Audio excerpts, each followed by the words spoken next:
Along the coastlines of the world, where the wind tastes like salt and the ocean breathes like a living creature, stand old harbor docks that are more graveyard than port. Wooden planks creak under invisible footsteps. Ropes sway as if pulled by unseen hands. Fog rolls in from the sea, carrying voices that should have drowned long ago. Ships once docked here in the golden age of sail. Goods were unloaded. Journeys began. Journeys ended.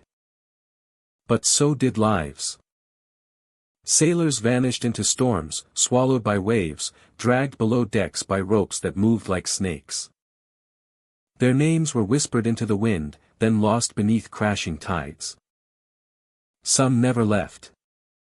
Visitors today speak of phantom ships drifting in without crew. Lanterns swinging on empty decks.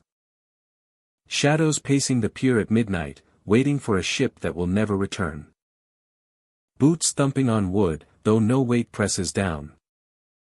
Cold hands gripping shoulders as if guiding someone back to sea. Saltwater stains the air with memory. Barnacles cling like old regrets. The sea does not forget. Neither do the dead. If you stood alone on a fog-covered dock and heard the sound of boots behind you, slow and heavy and soaked with seawater, would you turn to see who follows, or would you run before something boards your soul like a ship to claim it? Take a deep breath, my friend. We are stepping onto the docks. Hello, my dear friend. I hope you are somewhere warm as you listen to this. Because tonight, our path is cold and wet and haunted by the memory of waves that have taken more lives than any battlefield. Harbors may look peaceful from afar, but up close, the sea tells a different story. These docks are not abandoned. They are occupied. Not by the Livinga but by those waiting for the tide to turn. Some nights, the water glows a pale green. Some say it is the memory of lanterns once carried by sailors. Others say it is the spirits themselves, walking just beneath the surface. Chains drag across the boards. Bells ring without wind. Ships arrive with no passengers, only the echo of prayers that were never answered. Fishermen dock their boats fast, without looking back. Some tourists wander too close, never hearing the warnings until it is too late. Because the sea is patient. It pulls. It claims. Before we walk deeper onto these haunted piers, let me ask you something from the heart. If a figure dripping seawater stood at the end of the dock and beckoned you forward, would you ignore the cala or would you step closer to see if it remembers your name? Take a breath. We begin now. Grey Wharf Harbor sits at the edge of a main fishing village, where the shoreline curves like a crescent of dark stone and the sea rolls in with a quiet persistence. But when night falls, fog drifts in from the ocean with a weight that feels intentional. It settles across the pier until it becomes impossible to see more than a few steps ahead. Fog covers the harbor almost every night, heavier than the weather reports predict. It moves differently here. It does not drift or scatter. It clings. Lanterns hang from iron hooks along the pier. And though there is no wind, they swing in slow arcs. Their glass panels creak. The light inside flickers like it is struggling to burn through the mist. Some locals refuse to light them at all, claiming the lanterns sway more violently when flames are set inside. On those nights, the sound begins. Boots walking toward the shore. Heavy steps across the boards. The rhythm is uneven, like someone limping from a wound that never healed. The footsteps begin far out on the pier, too distant to see. Then draw closer through the fog. Fishermen standing on the rocks hear them pass by, moving toward land, never away from it. They wait for the figure to emerge from the mist, but the footsteps continue without a shape to match them. Some say the boots drag, leaving grooves in the boards. Others have followed the sound to the start of the pier, only to find the wood undisturbed. Nothing broken. No footprints. No scuff marks. Just silence waiting where the sound should be. Fishermen say a sailor waits for a ship that never came back. They describe him as a figure that stands near the end of the pier, still and quiet, staring out into the fog-choked water. His outline appears when the lantern light strikes the mist just right. Not clear enough to see his face. Not close enough to call out. Just the shape of someone dressed for a journey that never started. Shoulders hunched. Head lowered. One arm hanging as though weighted by something unseen. He never boards. He only watches. Grey Wharf Harbor has a long memory. Old records mention a ship that vanished decades ago. A storm caught it on the water and pushed it off course. Some survivors were brought ashore, but many were never found. The list of missing men includes one whose description matches the figure seen today on the pier. His name is still carved into a memorial stone near the dock. Flowers appear there at odd times of the year, though no one admits to leaving them. Locals say the harbor changes when the figure appears. The waves slow. The fog grows thicker. The air chills just enough to feel like breath against the back of the neck. Seagulls fall silent and perch along the rooftops instead of circling the water. Even the smell of the ocean fades, replaced by something colder, like the scent of deep water far from shore. Sometimes fishermen unloading their catch a glimpse of movement near the pier's end. They see the shape turn slightly, as if listening for a sound no one else can hear. The lanterns sway harder then. And the footsteps begin again, pacing from one end of the pier to the other. He never reaches the shoreline. Boats tied to the dock shift restlessly on these nights. Their mooring ropes tighten as though something pulls from below. The water darkens around the pier, forming a pool that does not move with the tide. A circle of stillness surrounded by motion. Some believe that is where the missing ship rests. Beneath the surface. Below the boards. Old sailors tell stories in quiet voices, speaking of the man who refused to leave the shore the night the ship left port. He begged to board despite his injury. He feared he would be left behind. When the storm struck, he tried to follow along the rocky coastline, shouting for the crew to turn back. The wind drowned his voice. The waves swallowed the ship before morning. Now he waits for a return that never comes. Those who have stood near the pier at midnight describe another sound carried through the fog. Not just footsteps. Not just lanterns creaking. A low murmur rising from the water, like voices from the bottom of the sea. Not clear enough to form words. Just the broken pieces of speech, like crewmen trapped in memory. Just the broken pieces of speech, like crewmen trapped in memory. The fog hides the horizon, and the water beneath him remains empty. When dawn arrives, the fog thins. The lanterns stop swinging. The pier stands still. The footsteps fade. And the figure is gone, leaving only the boards, the mist, and the quiet roll of waves against the pilings. But the air feels different afterward. Heavy. Expectant. As though the night's presence has not fully left. Grey Wharf Harbor is not violent. It does not demand fear. But it carries the weight of something unfinished. A journey paused. A departure denied. A sailor waiting for the ship that should have come back for him. The fog will return. The lanterns will sway. The footsteps will echo along the boards. And somewhere at the end of the pier, a figure will stand waiting, watching the water, hoping the next wave brings the ship that never arrived. Saltwater Gate docks sit along the Massachusetts coastline where the ocean narrows into a sheltered inlet.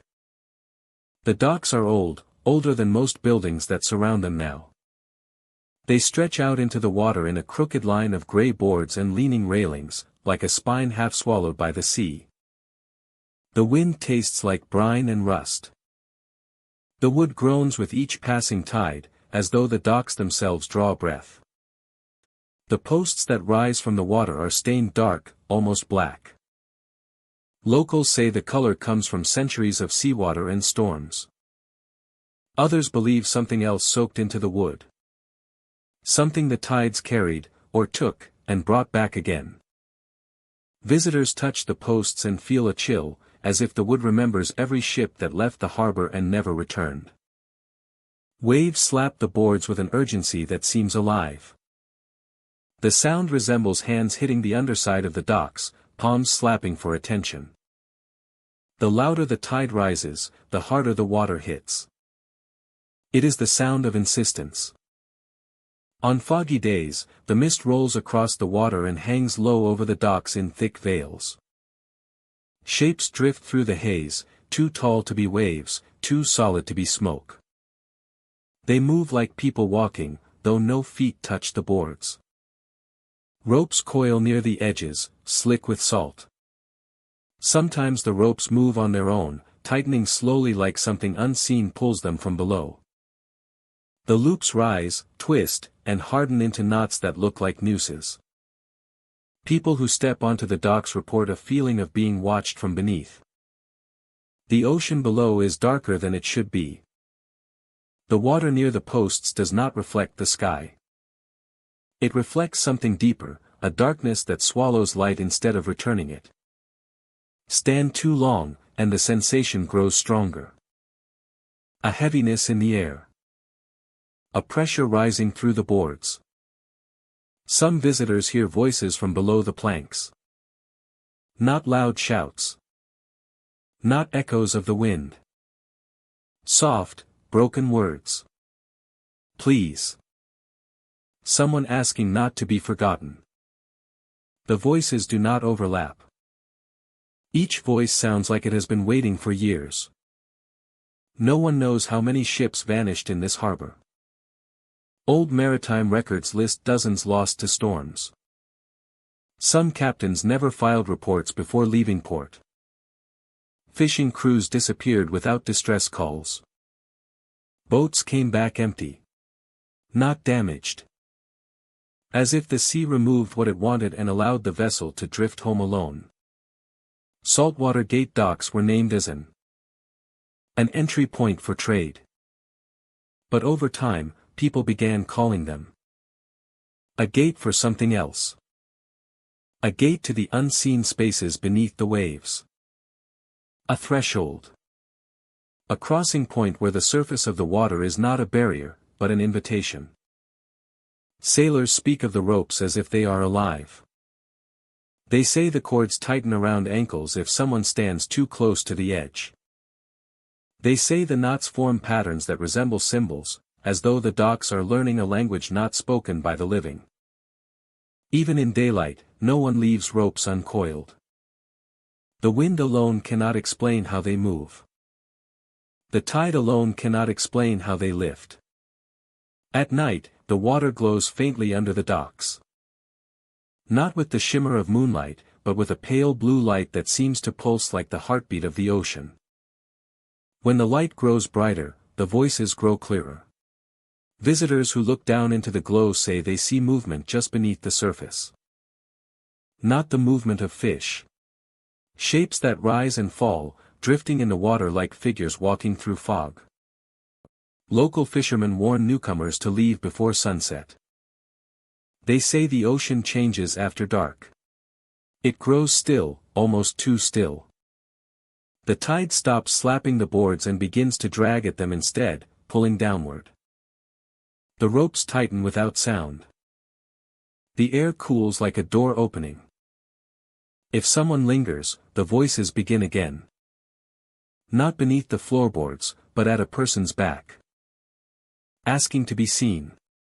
Asking to be heard. Asking to be remembered. Some believe the docks are haunted by those lost at sea. Others think something older than memory lives beneath the water. A presence that does not threaten, but beckons. As though the sea does not want to harm. It wants someone to join it. There are stories of people stepping into the water after hearing their names whispered. Of visitors who lean too far over the edge. Of ropes tightening around wrists like guidance instead of restraint. The ocean does not swallow them violently. It draws them down gently, the way the tide pulls driftwood into the deep.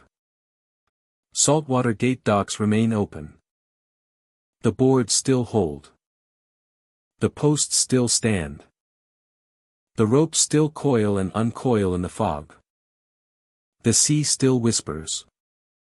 And the waves still slap the wood like desperate hands, waiting for someone to answer. Broken Lantern Wharf sits along the Virginia coastline where storms roll in without warning. And the ocean wind carries the smell of salt and rust. The wooden planks of the pier are warped from years of tides pulling at them.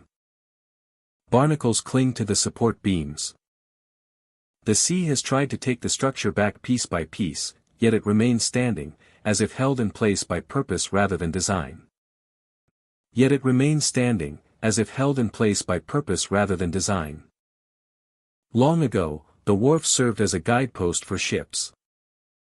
Those lanterns still hang there now, but they no longer burn with fire. At midnight, the lanterns flicker on their own. There is no flame. No fuel. No source of light. The light is pale and unsteady. Like old memories refusing to fade. The glow gathers shadows around it. Silhouettes that drift like moths made of darkness. They flutter along the wooden beams. And circle the lanterns as if drawn to a heat that does not exist. When the wind blows, the shadows scatter. Then return, like they are waiting for something to begin.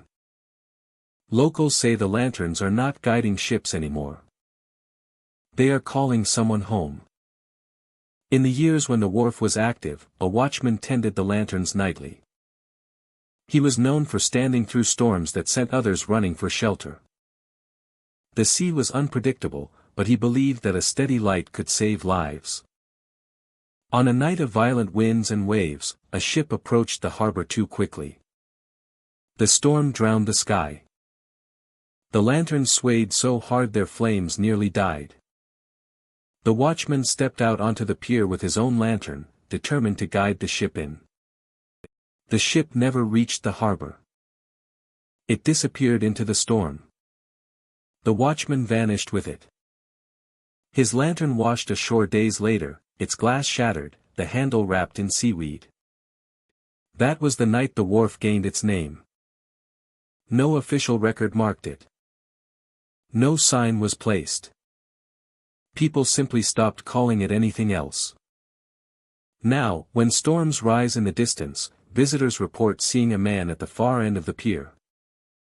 He stands with his back to the shore, facing the horizon. His clothing hangs heavy with seawater. His hair drifts in the wind, tangled with strands of seaweed. In his hand is a lantern that does not shine. The glass remains broken. The metal is corroded, yet he holds it as though it still carries light. He stands motionless, like a sentry who has not abandoned his post. Those who walk toward him feel the boards shift beneath their feet, like the ocean is breathing through the timber. The lanterns flicker brighter, but still without flame. The shadows thicken around the figure as if the darkness itself is drawn to him. When the wind picks up, his outline ripples, as though he is made of the same mist that clings to the water. Some say he is trying to finish his final watch. The ocean around the wharf behaves strangely after midnight. Waves do not crash against the supports. They rise and fall in slow, rhythmic swells, like a tide drawn by something deep below the surface. The water reflects the lantern light even when the sky is pitch black. It is as though the sea remembers the glow more clearly than the air. The reflections stretch and bend, forming shapes that resemble the silhouettes of ships long gone. Their masts stand tall in the water for a moment before dissolving into ripples. Fishermen who cast their nets hear sounds rising from the waves. Not the splash of fish. Not the crash of surf. The thump of ropes hitting deck. The echo of footsteps along wooden boards that are not there. Some swear they hear voices calling to each other, distant and muffled like speech swallowed by wind. The sounds vanish the moment anyone speaks back. Closer to the wharf's edge, the air grows colder. The lanterns pulse in uneven intervals. The shadows gather in clusters, moving like a current of darkness around the posts. Those who stay long enough begin to feel pressure in the air, a heaviness like the moment before a storm breaks. The presence is not violent. It is not welcoming either. It feels like something unresolved, suspended between memory and water. A few visitors have tried to take photographs of the wharf at night. Every image blurs beyond recognition. The lanterns smear into streaks of light. The pier looks like it is bending. Some photos capture the hint of a figure at the end of the dock, but the shape is fractured, broken like the lantern he holds. No image has ever shown his face. When dawn approaches, the lanterns dim. The shadows slip away, dissolving into the tide. The figure at the end of the pier vanishes like fog. The wharf returns to stillness, as though nothing happened.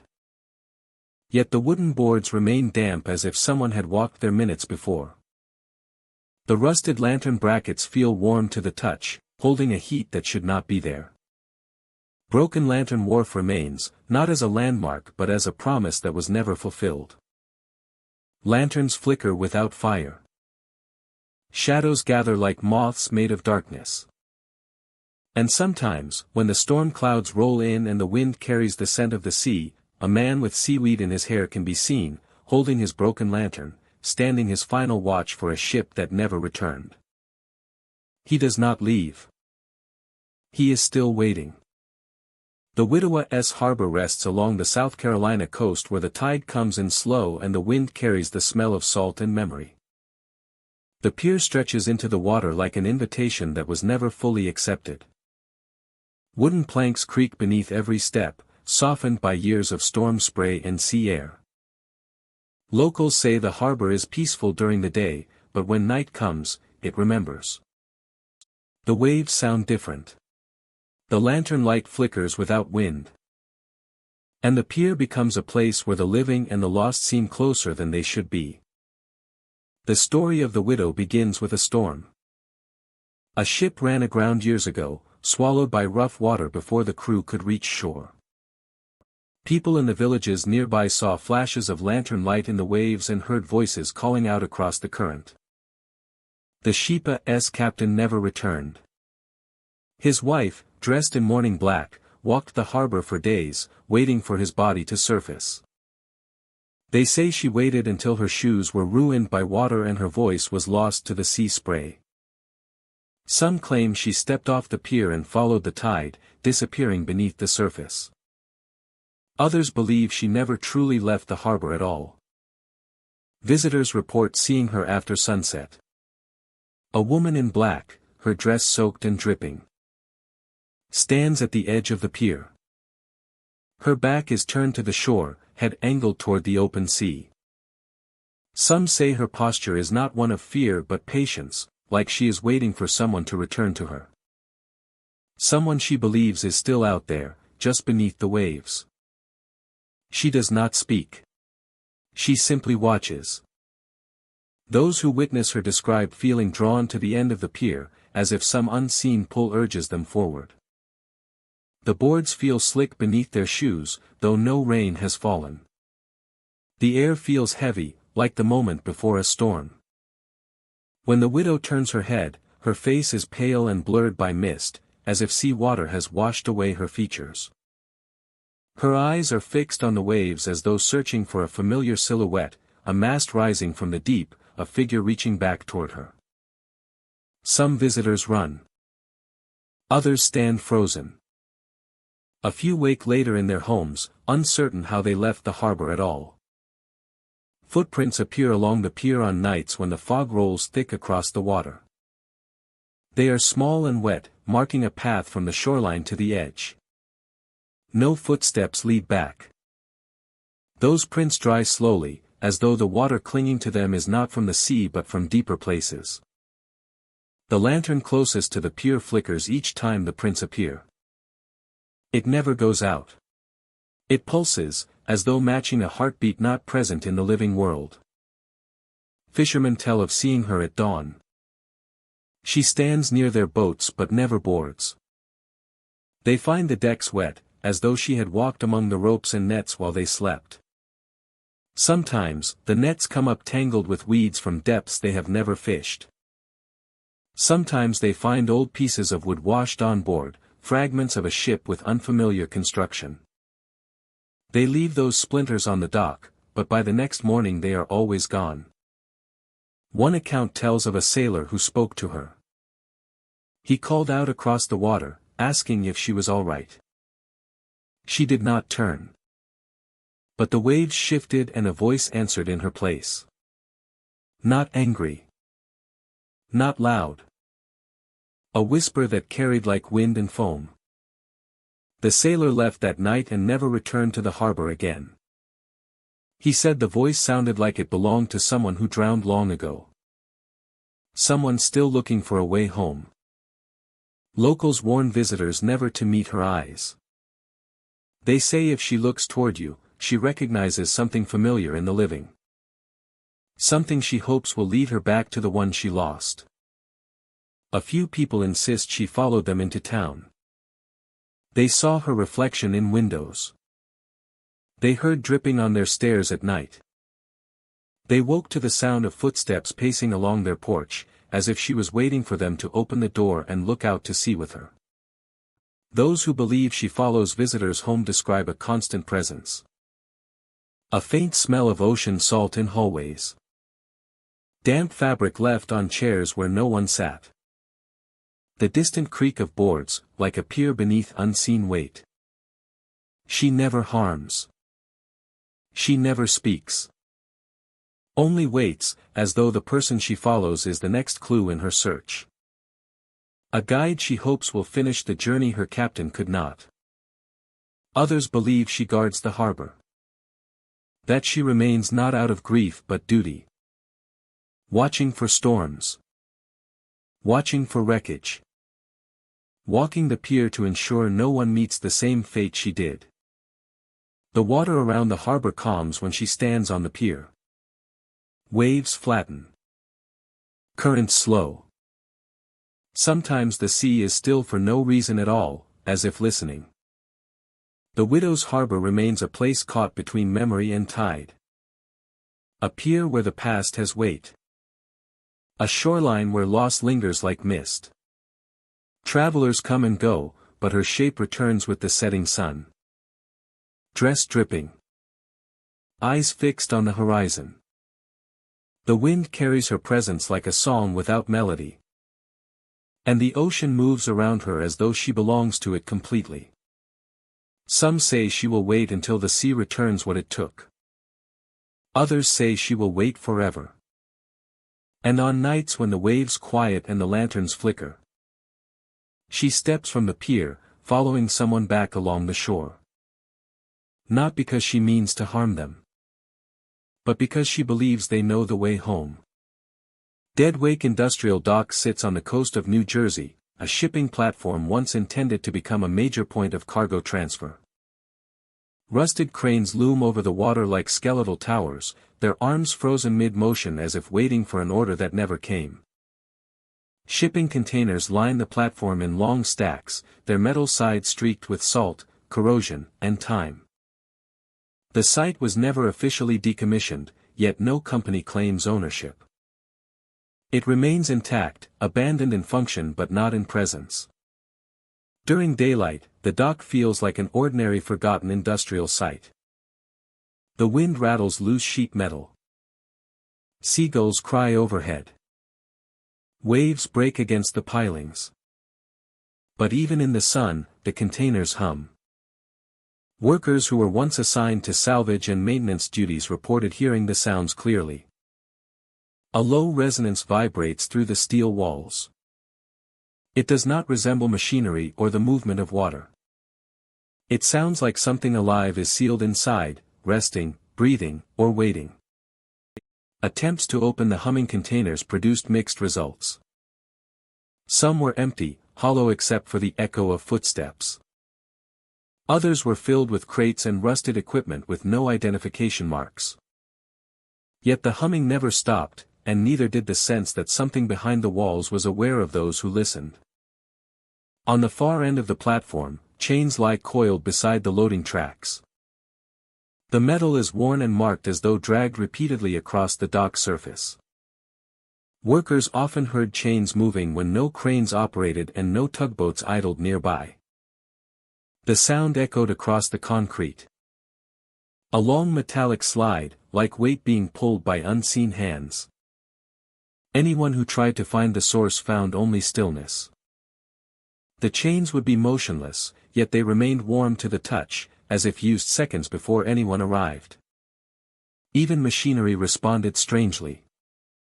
Generators started on their own, rumbling to life without ignition. Control panels lit up as if responding to instructions that no human gave. Some workers claimed the equipment was not malfunctioning, but instead receiving signals, responding to commands that came from somewhere beneath the surface. The water below the platform churned at random, as though something large displaced it from below. The dock's greatest mystery occurs at sundown. As the last light slips below the horizon, a horn sounds from the ocean. It is deep, resonant, and carries across the waves like a call from a vessel approaching the harbor. But no ship is visible. Radar scans detect nothing. And yet the horn continues, a single note stretched into the wind as if announcing arrival or departure. Moments after the horn fades, the water answers. Something beneath the dock responds with sound. Not a horn. Not an engine. Something like the groan of shifting metal or the low call of a creature with a voice deeper than the sea should allow. The surface ripples outward from the pilings. The waves pulse in rhythm, like breath, like movement, like acknowledgement. Some workers stayed long enough to witness this more than once. Others never returned after the first time. Those who remained claimed the water below the dock was not ordinary. They said the current bent in strange directions, as if pulled by a force rather than natural tide. On quiet days, bubbles rose to the surface. They did not pop immediately. They lingered, shimmering like trapped air forced upward from great depth. Divers attempted an inspection once. They entered the water beneath the dock with cameras and tether lines. The first diver resurfaced within minutes, shaken and refusing to go back. The second made it farther, reaching the underside of the pilings. He signaled that the structure extended deeper than the blueprint measurements indicated. It was as if the dock continued downward, forming a network of support beams that vanished into darkness. He reported movementa slow, heavy, like something passing nearby. Then his line went slack. He did not return. Divers aborted the mission. No recovery was attempted. Since the disappearance, the dock remains undisturbed. Security companies were contacted to guard the site. But employees quit after a single shift. They claimed the voices from the containers grew louder at night. They heard knocking from within the steel walls. Not frantic. Rhythmic. Intentional. As though someone or something on the inside wanted to be acknowledged, not released. The cranes, once used for heavy lifting, now sway without wind. Their cables swing like pendulums guided by an unseen force. Sometimes they lift slightly, not enough to move cargo but enough to suggest the machines are reacting to weight that is no longer present. At times they lean toward the water, pointing like instruments waiting for direction. There is speculation about what lies beneath. Some say the dock was built over something older, a structure submerged long before construction began. Others believe a vessel sank directly below the platform, and the dock was abandoned when efforts to retrieve it failed. A few whisper that the humming containers were never meant to be opened and that whatever is sealed inside is connected to the sound from the water. What is certain is this. The chains still drag across the platform. The containers still hum. The cranes still move. And every sundown, the horn sounds across the ocean. No ship is there. Something beneath the surface answers. Deadwake Industrial Dock remains a place where industry and abandonment overlap, where machinery responds to signals without source, and where the ocean speaks back. The harbor of the drowned lies along a rugged stretch of the Oregon coast, where cliffs rise like jagged teeth. The remains of docks long reclaimed by the ocean. Wooden posts line the harbor's edge, each carved with names. Dozens at first glance. Hundreds upon closer inspection. Some are scraped carefully, as if done with respect. Others are gouged into the wood with shaking hands. Many have no dates beside them. Just names, marked like confessions. Others bear letters that do not match any familiar language. Curving symbols. Sharp clusters of consonants. Names that do not sound human. The salt air has smoothed the carvings, but the marks remain deep. When the tide rises, water reaches the lowest names, filling the grooves with foam. Seagulls avoid this place. They fly around the harbor in wide arcs, never crossing the boundary where the water shifts from blue to black. No birds perch on the ropes tied between the posts. They flutter near, hover, then turn away as though changed their minds. Even when storms drive them inland, they avoid the pilings and land instead on far cliffs or empty beaches. The ropes remain untouched, draped in salt and wind, swaying gently as if moved by unseen hands. Only the wind and the dead belong here. Fishermen in nearby towns warn newcomers not to linger at the harbor after dusk. They speak of the wind shifting direction all at once, as if drawn sharply inward toward the water. They speak of the wind shifting direction all at once, as if drawn sharply inward toward the water. They mention the strange silence that falls when fog rolls in, covering the harbor until the world feels sealed away. They mention the strange silence that falls when fog rolls in, covering the harbor until the world feels sealed away. Sound dulls there. Even voices seem to weaken, swallowed by the mist. Some claim to hear tapping from the posts. Not wood knocking against wood. But a pattern, rhythmic, like someone marking time from beneath the waves. Others speak of rope pulling taut though no one holds it. Stretching toward the water's edge before loosening again. As though something on the other end is testing the line. The harbor once supported a thriving dock.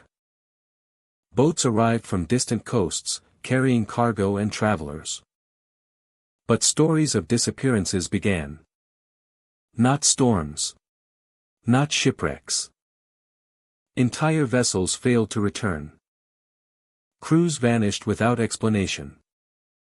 The first carvings were made with sorrow. The later ones with fear. On windless nights, the surface of the water remains perfectly still. No ripples. No tide. Just a mirror holding the reflection of the sky. Anyone looking into it may notice movement below the glassy surface. Shapes drifting. Not fish. Not seaweed. Something more like silhouettes suspended in the dark. Too far to identify. Too close to forget.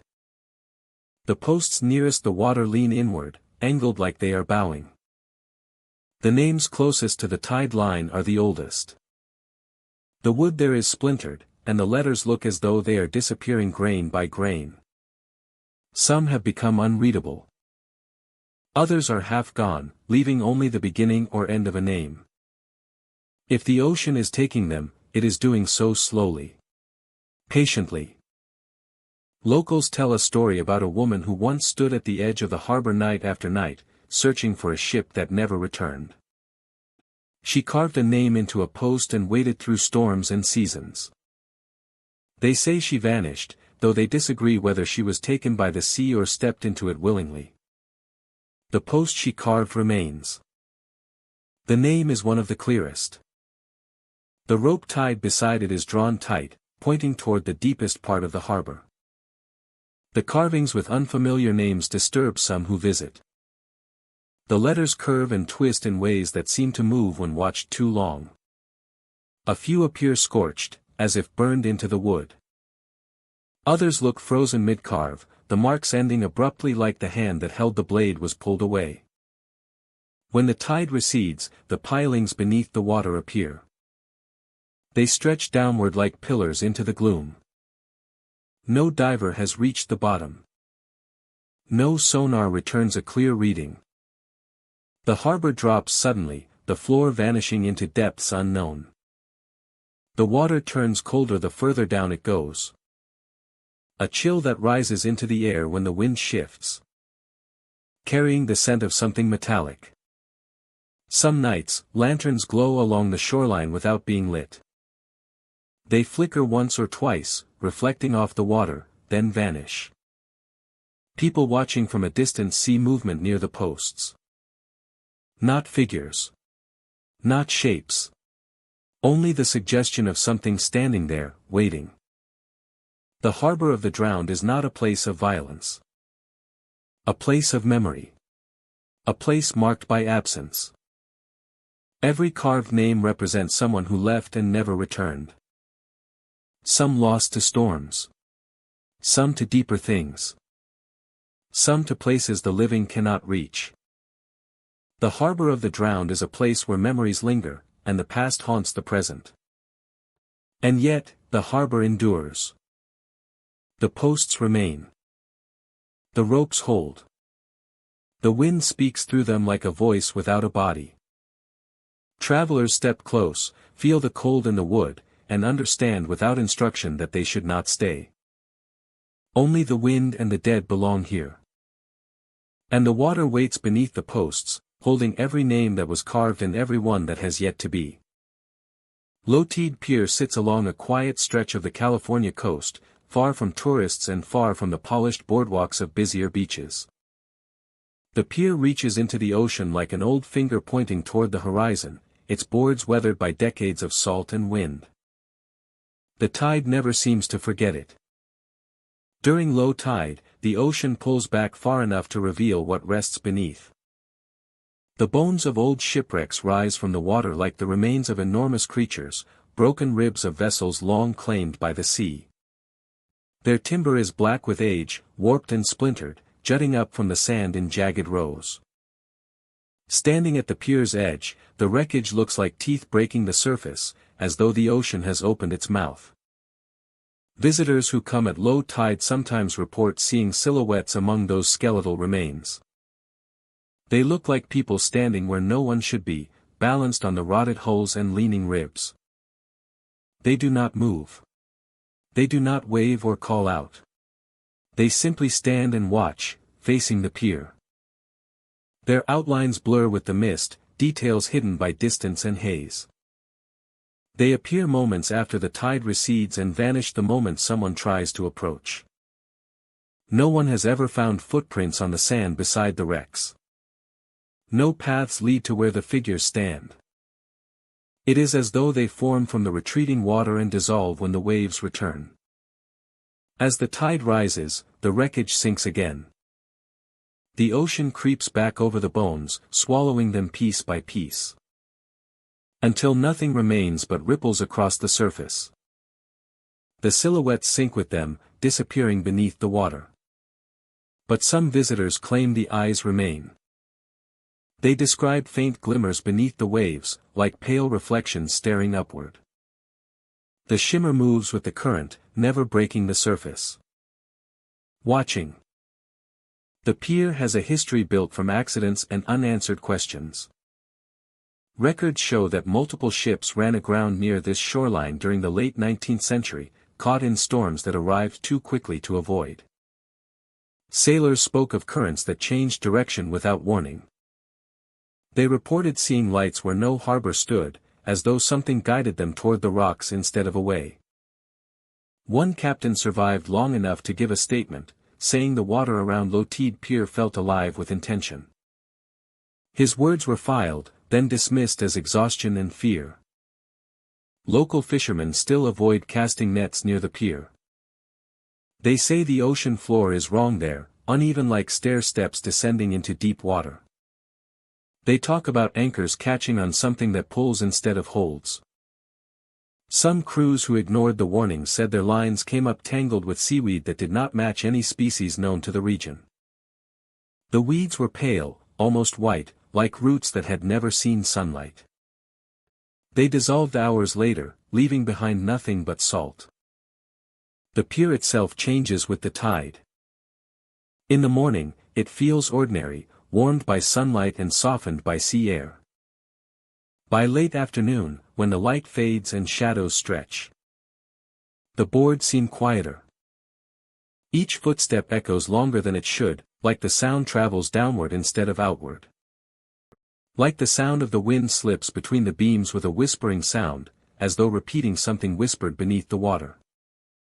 At night, the ocean glows faintly where the shipwrecks rest. Not a bright light, but a pale illumination, like moonlight trapped beneath the surface. Some say the glow outlines the shape of faces, brief and flickering, before fading into the dark. Others have seen hands pressed against the underside of the waves, too still to be foam, too large to be illusion. No one has ever confirmed what lies among the wreckage. The shifting water hides the truth, and the sand swallows anything that stays too long. Archaeologists attempted a survey once, but their instruments malfunctioned before readings could be recorded. Compass needles spun without direction. Sonar returned echoes instead of images. They left before the tide fully returned. The pier remains, a place suspended between sea and land, memory and forgetting. The ocean never fully releases what it has taken. The wrecks rise when the tide pulls back, like breath drawn in. They sink again with the return of the water, like breath let out.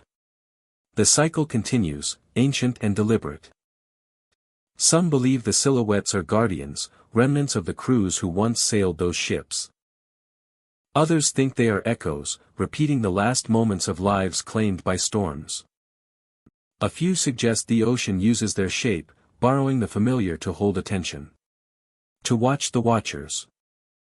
Visitors who stay too long during low tide speak of feeling drawn forward.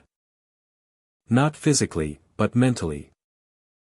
As if their attention pulls toward the water, toward the ribs of the wrecks, toward the places where the figures stand.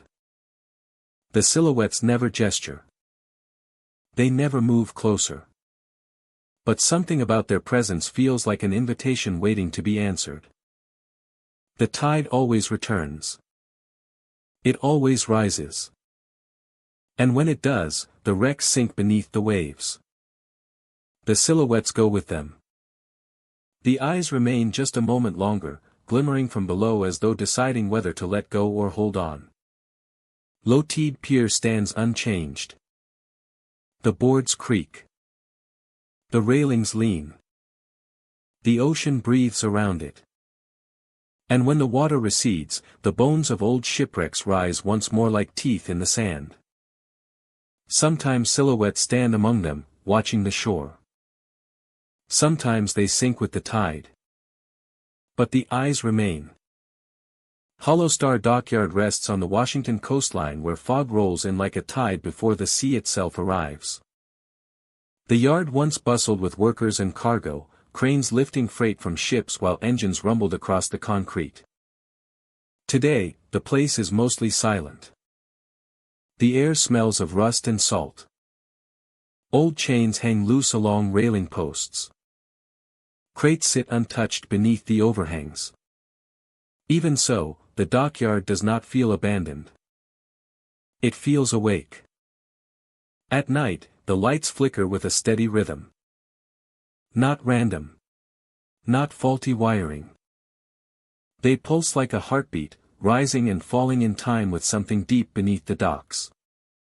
Workers who remain on payroll refuse to stay after sunset. They claim the lights are responding to something hidden, something moving in the dark water. The bulbs brighten as though inhaling. They dim as though exhaling. The entire dockyard seems to breathe. Machinery that has not run in years starts without ignition. Engines cough to life in the shadows. The gears of a loading crane grind as though struggling to remember how to move. Forklifts roll forward on their own, wheels turning slowly across the concrete like restless animals waking from sleep. When flashlights sweep across them, the machines fall silent again. Every diagnostic test shows cold engines. Empty fuel lines. No explanation. Across the lot, rusted anchors scrape their way across the ground. The sound is unmistakable. Metal dragging over concrete. Some anchors move only inches. Others shift several feet overnight. The weight of them should make movement impossible, yet they drag themselves as if pulled by a current that does not exist. No one has seen the anchors move directly. The result is always discovered after the fact. Near the edge of the dock, a figure in a torn coat stands every night. He appears just before the tide reaches its highest point. Not emerging from a building or walking onto the pier, but simply there, like the fog parted to reveal him. His coat whips in the wind even when the air is still. The hem is frayed. Threads hang loose, fluttering like signals meant for someone far away. He faces the water, hands at his sides, posture rigid but not tense. People who have seen him say he never looks back. He never turns. He never jumps. He just waits. Sometimes the dock creaks beneath him, boards flexing like something heavy is shifting below. When the tide is low, gaps between the planks reveal only water. When the tide rises, the water darkens into something impossible to measure, like depth beyond depth. Some workers say he is waiting for a signal. Others believe he is waiting for a signal. A ship that never arrived. A crew that never came home. The dockyard has a history of unexplained disasters. Storms that struck only this section of coastline. Ships that arrived empty, cargo missing but hulls intact. There were drownings too, though no one agrees on the details. The records are inconsistent. Pages are missing. Accidents listed without names. But every version ends the same way. Someone waiting at the edge, coat torn by the wind, staring into the dark. Visitors to the dockyard describe a feeling before anything strange happens. The vibration grows until it feels like a heartbeat passing through the concrete. The lights begin to pulse. Machinery stirs. The anchors shift. The heartbeat grows louder. Shadows appear where light should fall. Shadows belong to objects that do not exist. The outline of a railing appears where the platform ends. A worker reported seeing the shadow of a ship gliding along the dock. There was no vessel on the water. Near the shoreline, the waves slap against the pillars with uneven rhythm, like coated knocks. Occasionally, the sound shifts. Instead of knocking, it becomes a faint metallic ring, like a bell struck underwater. The echoes carry up through the slats of the pier, vibrating through the soles of the feet. Those who stand too long feel dizzy, as if something beneath the surface is drawing them forward. The figure in the coat remains unaffected. Wind tears at him like cloth caught on nails. His sleeves are water-stained. His collar sits unevenly, frozen in place from the salt. He does not flinch when the machinery roars. He stands like a remnant of memory, replaying a moment the dockyard cannot forget. Some believe he was the last watchman. Others think he was a captain who never made it home. A few say he drowned here, and the dockyard is repeating the moment he realized the ship would never return. None of these stories are confirmed. No records list a name. Yet everyone who has seen him shares the same detail. He waits at the exact same spot every night, the same distance from the edge, as though a mark was drawn beneath his feet. Before dawn, the heartbeat slows. The lights settle into a steady glow. Machinery becomes still. The anchors rest. The shadows retract like tidewater.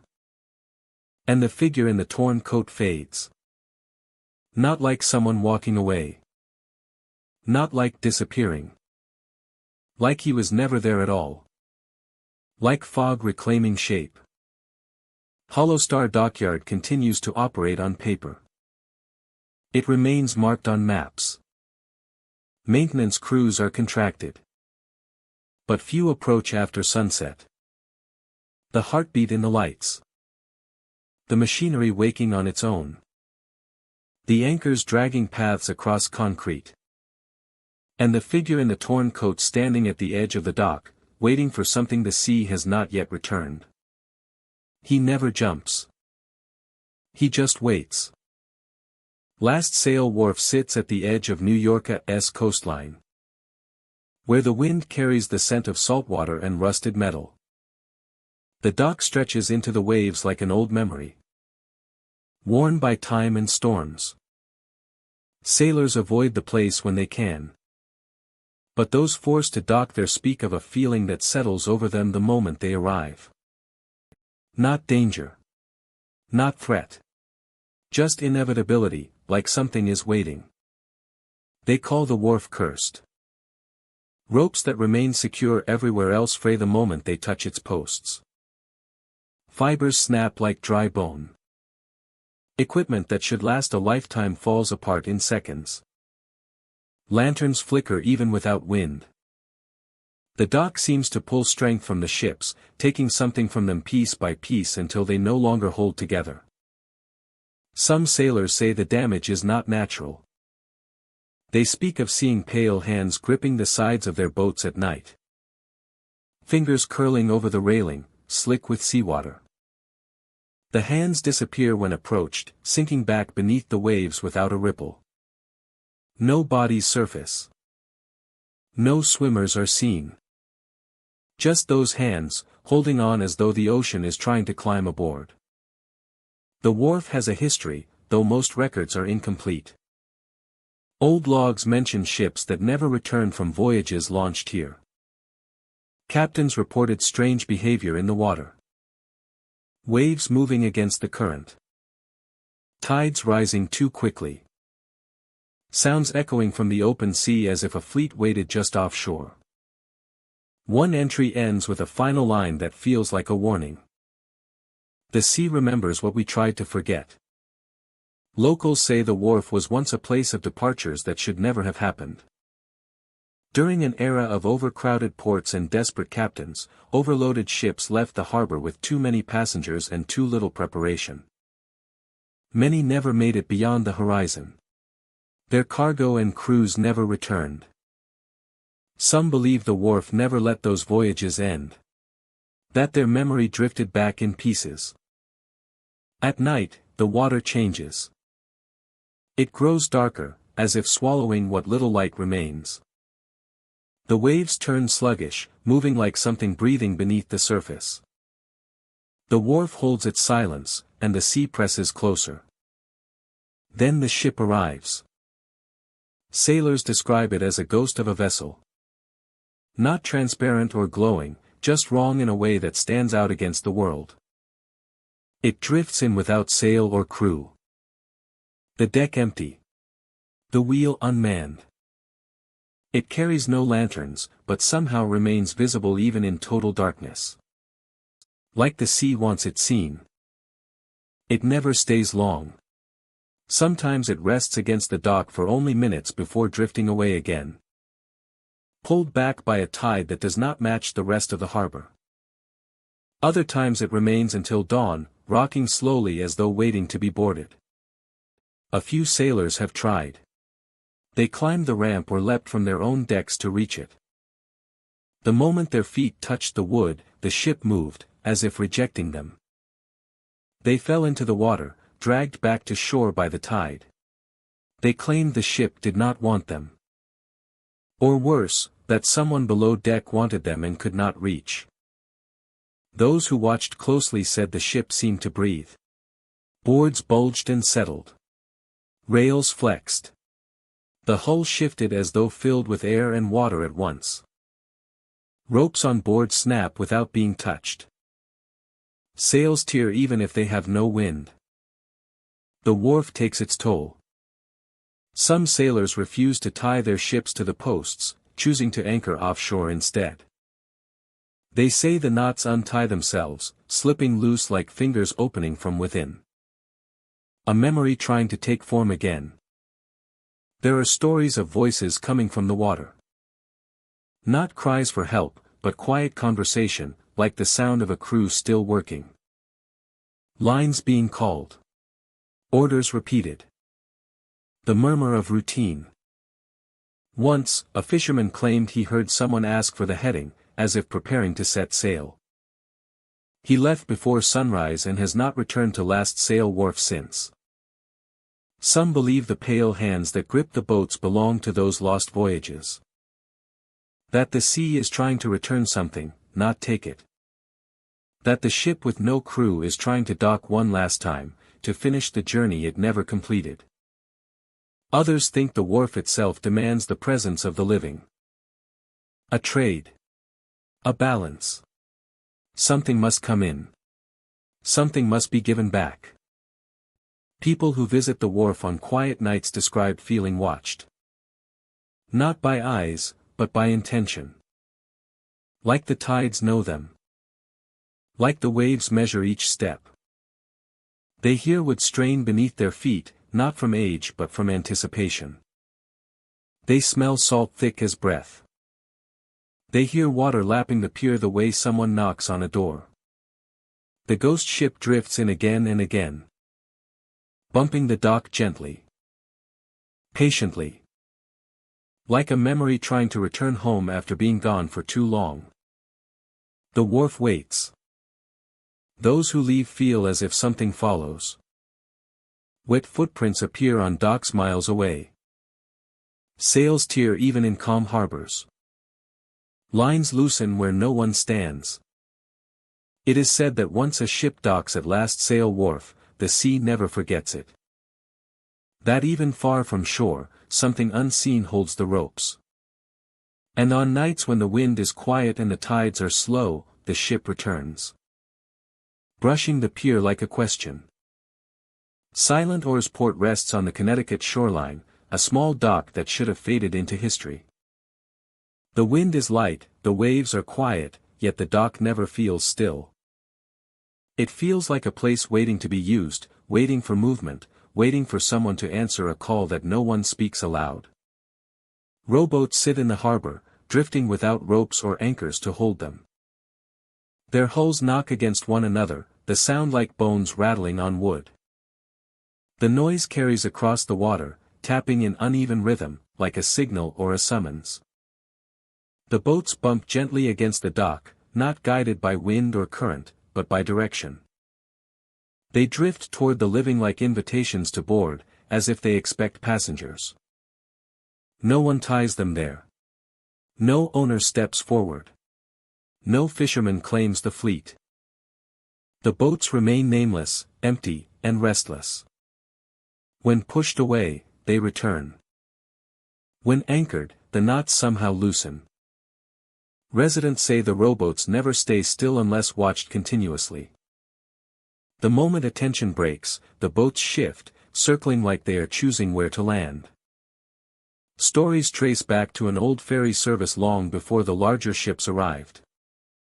The port once transported people across the inlet to isolated communities on the opposite shore. Some of those places no longer exist, washed away by storms or left behind by time. There were whispers of passengers who never returned, last seen boarding rowboats after sunset. Records are incomplete, but the patterns remain. People left the dock. The boats came back without them. Walking down the dock, the boards feel uneven underfoot. The water beneath seems too deep for the shoreline, as though the harbor drops sharply into darkness. Even during calm weather, the surface moves in strange patterns, small currents pulling inward instead of out. It looks like something below is breathing, drawing water toward itself. On quiet afternoons, the boats knock softly. On foggy days, they scrape more insistently, like hands trying to grip the dock. The sound echoes up the shore.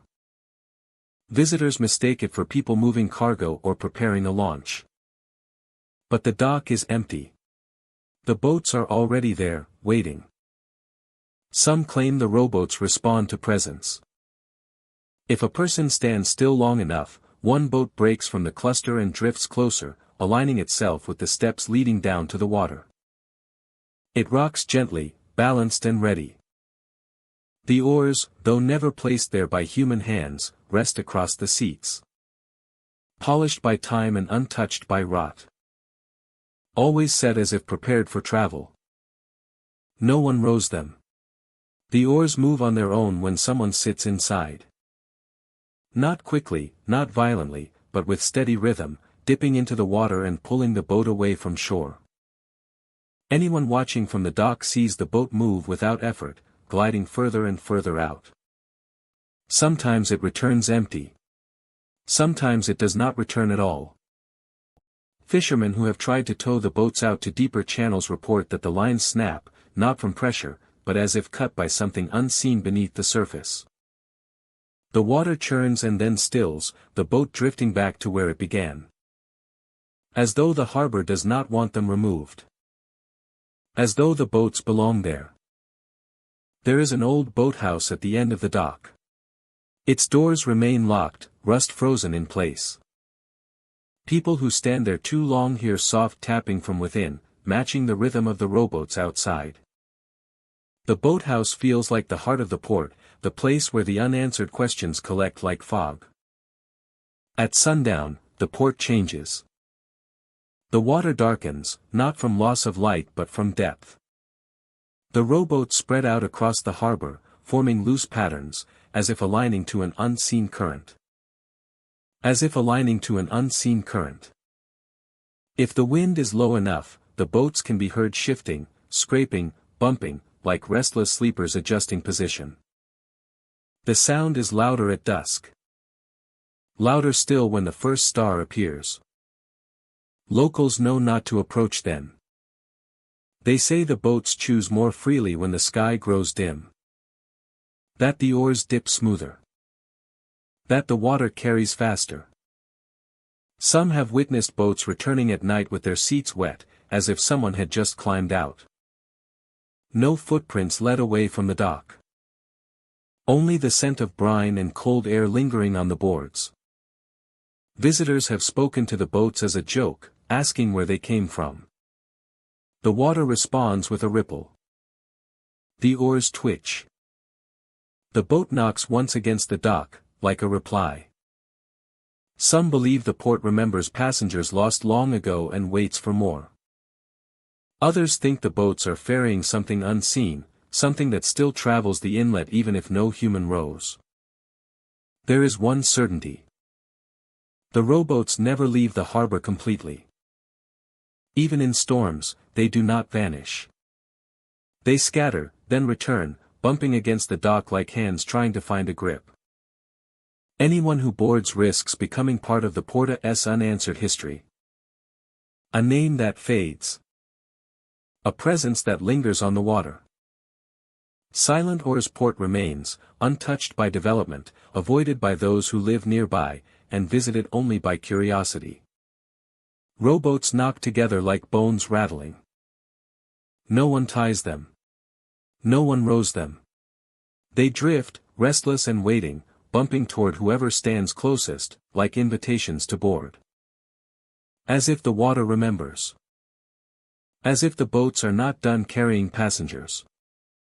Echo Chain Harbor sits along a quiet inlet in Maryland, a place where the water moves slowly and the docks stretch out like old bones into the bay.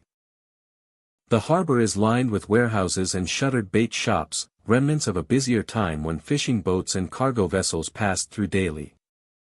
Now, the tide carries little more than driftwood and sea grass, and the buildings stand like silhouettes against the horizon. It would be an ordinary harbor, forgotten by most, if not for the chains. They rattle along the docks. Some are submerged beneath the water, trailing down into the depths where the light cannot reach. Others are coiled in piles as if waiting to be used. But the strangest are the ones that move. Even without wind. Even without hands. The metal links shift across the planks with a faint scraping sound, like something pulling them inch by inch. Visitors hear the chains before they see them. The rhythm changes depending on where you stand. A slow drag near the shoreline. A sharper clatter near the pilings. A steady pull beneath the water, as though something below is testing their weight. When the tide is low, the chains lie motionless for a time. But the moment the water rises, the sound returns. A restless clinking that echoes across the harbor. Voices follow the sound. Not ahead of it. Behind it. As if the chains are being dragged by something unseen. The voices are quiet, just beyond understanding. Like a conversation happening underwater. Whatever the source, the sound never comes from where the chains are. Always. Locals stay away after sundown. They know the chains are louder at night. The docks become a corridor of echoes, metal shifting across wood. Lanterns sway slightly though the air remains still. The water darkens to the color of ink, reflecting nothing. Those who live nearby claim the voices grow clearer after dark, almost close enough to interpret. Not language. Not breath. Something between. Some of the chains are bolted to posts, thick loops of iron fastened decades ago. Their links look older than the structures they cling to, rust eating into the metal like lichen on stone. Others lie loose, ready to fall into the water or coil around themselves. Fishermen claim these loose chains never stay where they are left. They are found stretched along the dock in the morning, dragged toward the edge as if pulled. There are stories about the Harbora's early years. Ships would arrive with crates marked for inspection. But some cargo manifest pages were torn away. Fishermen whispered about holds unloaded in silence. Chains lowered into the water as if offering something to the sea. No official record mentions anything unusual. But the rumors have weight. Enough to linger. Enough to make people watch their step along the docks. When fog rolls in from the water, it moves low to the boards, covering the chains like a curtain. In that moment, the sound changes. Instead of rattling, the chains strain, pulled tight against the pressure of the fog. The planks tremble. The posts groan. The fog moves past, and the chains loosen again, falling slack like breath leaving a body. Anyone standing nearby hears the voices more clearly than, just one step behind them. On the farthest dock, the chains dip into the water and vanish out of sight. Divers who attempted to follow them underwater return shaken. They describe seeing the chains descend deeper than expected, continuing past the seafloor into a drop-off they could not measure. The water grew colder the lower they went. Their lights dimmed. One diver claimed the chains began to move on their own, snapping taut as though something below had woken. He surfaced quickly and refused to return. Even in daylight, there is a sense of presence along the harbor. The gulls circle overhead but never land on the docks. Boats tied to the posts drift away from the water's edge as if nudged. Any anchor chain left dragging and the tide shifts direction on its own, drawn slowly toward the other chains, as though joining a path. Visitors describe the feeling of being watched, not from the warehouses or the shoreline but from behind. The sensation grows stronger the closer they get to the ends of the docks. More than one person has turned around suddenly, expecting to see someone standing behind them. But there is never anyone there. Only the air. Only the chains. The harbor does not feel hostile. It feels expectant. Like something waiting to be acknowledged. Like a question asked over and over again in a language no one has learned to answer. The chains move. The voices follow. Both seem to search for the same thing. At night, the sound becomes a pulse. Not a heartbeat. A cadence. A rhythm like footsteps approaching on metal. The chains slide across the planks. The voices whisper just behind them. Always behind. Never ahead. Echo Chain Harbor remains quiet in the daytime, ordinary to the untrained eye. But when evening comes and the first chain begins to move, the truth of the place returns. Some chains are submerged. Some are coiled. Some move along the docks as though pulled by invisible hands. And the voices come after them, step by step, following the sound of metal. Not leading it. Only chasing it. Copperwake Wharf sits along the Florida coast where the shoreline bends inward, forming a sheltered harbor that never seems truly calm. The water here is restless, shifting in uneven ripples even when wind is absent. Locals say the sea breathes differently at Copperwake, as though the tides move according to a rhythm no storm chart or weather report can predict. The wharf stretches out in a line of worn planks and rusted mooring brackets, the wood darkened by salt and stormwater. Boats drift against the docks with soft thuds, as if nudged from below. Storms strike here without warning. Not seasonal hurricanes, not forecast tempests. But sudden bursts of violent weather that form in minutes. The first flash is the warning. The second is the arrival. By the third, the storm has already taken hold. Fishermen who anchor near Copperwake Wharf know to leave at the first sign of pressure in the air. The sky folds in on itself. The wind changes direction and temperature at the same moment. It feels like stepping across an unseen threshold rather than witnessing weather. Some boats pull away in time.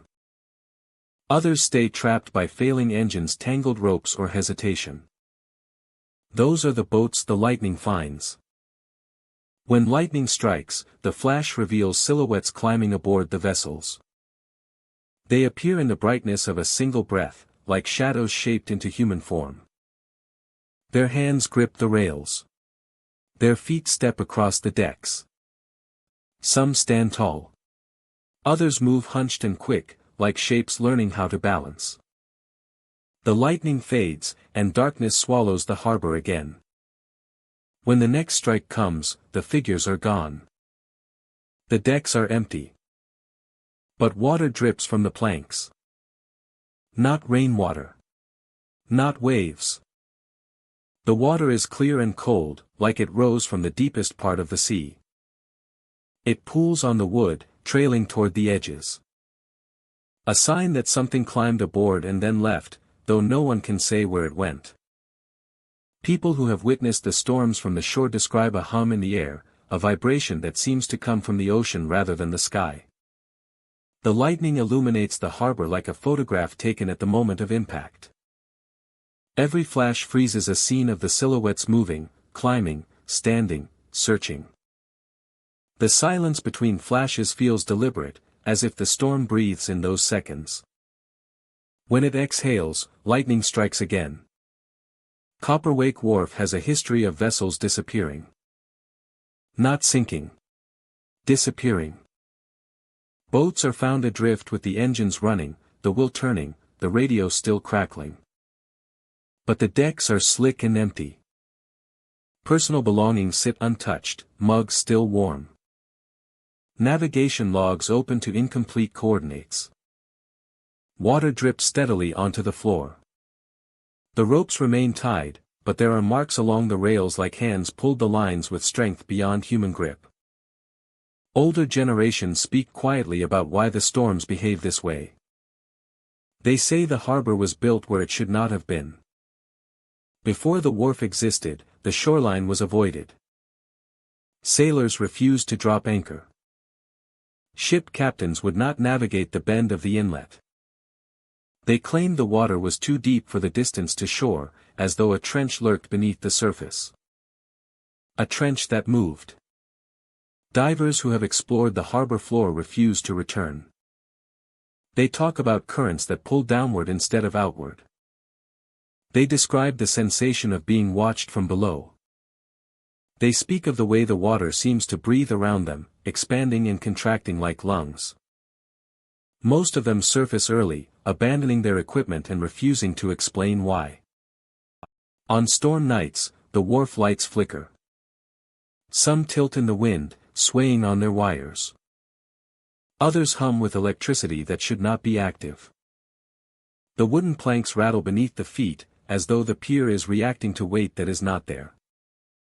Footsteps echo softly, pacing the dock lines. They do not match the footsteps of those who stand on the pier. They move differently, as though stepping in water. There are those who believe the silhouettes are warnings. They say the shapes climb aboard boats to urge crews to flee. They point to the voices sometimes heard during the storms. Voices that shout across the water, telling people to move. Voices that yell a single word before the thunder extinguishes it. Warnings that break apart in the wind. Others believe the silhouettes come for something else. Not to warn. To take. They note that the voices never say where to run. They never offer direction. They never call for help. They only call for motion. As though movement is what draws attention. As though turning away is what invites pursuit. After the storm passes, Copperwake Wharf falls silent again. The dripping slows. The wind steadies. The harbor looks like any other coastal dock, though the water seems darker than it should be. Sometimes the ocean glows faintly, as though lightning still pulses beneath the waves. Those who remain long enough might see shapes resting just below the surface, outlines that drift like figures lying on the ocean floor. Waiting for the tide to rise. Boats still anchor here. Fishermen still return. Storms still strike. Lightning still reveals silhouettes climbing aboard vessels. The boats are empty. The decks are wet. And the water drips as though footsteps just crossed the planks. No one can say whether the silhouettes are trying to save someone. Or whether they are searching for someone to take with them when the storm calls again. Drowned Sail Cove rests along the North Carolina shoreline where the water meets the rocks with a sound like broken breath. The cove is narrow, framed by jagged stone and curling sea grass. The pier stretches out into the tide, weathered by salt and years of storms. Planks creak even when no one walks them. Rusted cleats line the edges where ropes once tied down vessels that will never return. Locals believe a crew was lost here. A ship that splintered against the rocks when the storm came without warning. The vessel struck the shoreline hard enough that the hull shattered like driftwood. The sea claimed the men before any help could arrive. The waves pulled them under, scattering their last moments through the water like memory dissolving into salt. No bodies were recovered. Only fragments of the ship washed up days later. And a line of boots left on the pier as if the crew had stepped ashore after they were already gone. The stories say their boots still walk the pier. Visitors have reported hearing footsteps at night. Not rushing or running. Just steady pacing, like men returning from a voyage. The steps echo along the boards, hollow and rhythmic, the sound rising and falling with the tide. When someone walks the pier during these moments, they feel as though someone falls into step beside them, matching pace for pace. The boards shift beneath unseen weight. The footsteps continue even when the visitor stops. Some claim to feel breath on the back of their neck. A cold exhale that does not belong to the wind. The coast here is already chilly, but the air around the pier grows colder still. Like standing inside someone else's memory. A memory that lingers in salt. A memory that never learned how to fade. Locals describe the sensation of being pulled forward, as though something guides them by the shoulders, encouraging them to the edge. Not forcefully. Not violently. Like an invitation. A feeling that the path ahead is not dangerous, but familiar. Like footsteps returning home. The shoreline near the cove carries remnants of the shipwreck. Nails twisted by saltwater. Planks warped by time. Netting tangled in the rocks like cobwebs spun from old rope. As if the sea returns it intentionally. No matter how many storms hit the shoreline, the debris settles back in the same places. As if the sea returns it intentionally. On fog-bound mornings, the pier looks like it floats. The sea and sky blend together until the horizon disappears. In that gray stillness, faint outlines move along the pier. Shapes like men in heavy coats, shoulders bent beneath invisible weight. They never face inland. They never look toward the beach. They face the water as if waiting for a ship that will not arrive. Those who watch too long notice the air frosting in front of them. Not ice. Not snow. Frosted breath. As if figures are exhaling into the wind. Then the tracks vanish before anyone can reach them. During storms, the cove becomes something else entirely. Lightning flashes across the sky and the rocks gleam like polished steel. Waves slam against the pier. But the structure holds, old boards shuddering like bones under strain. The wind lines the air with the sound of rigging. The snap of sails that no longer exist. Voices rise from the water. Not clear. Not full speech. Calls that sound like direction. Shouted orders swallowed by thunder. Commands lost to the wind. Those who hear them feel the. Visitors describe seeing lantern light bobbing on the waves. The lights move toward the rocks, toward the pier, but never reach it. They fade like embers doused in rain. Some believe the crew is still trying to come home.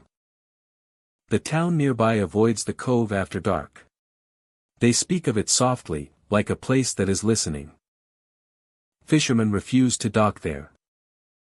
Tourists are warned to keep to the shoreline. But there are always those who ignore the warnings. Curiosity leads them to the pier at night. They feel the air grow colder.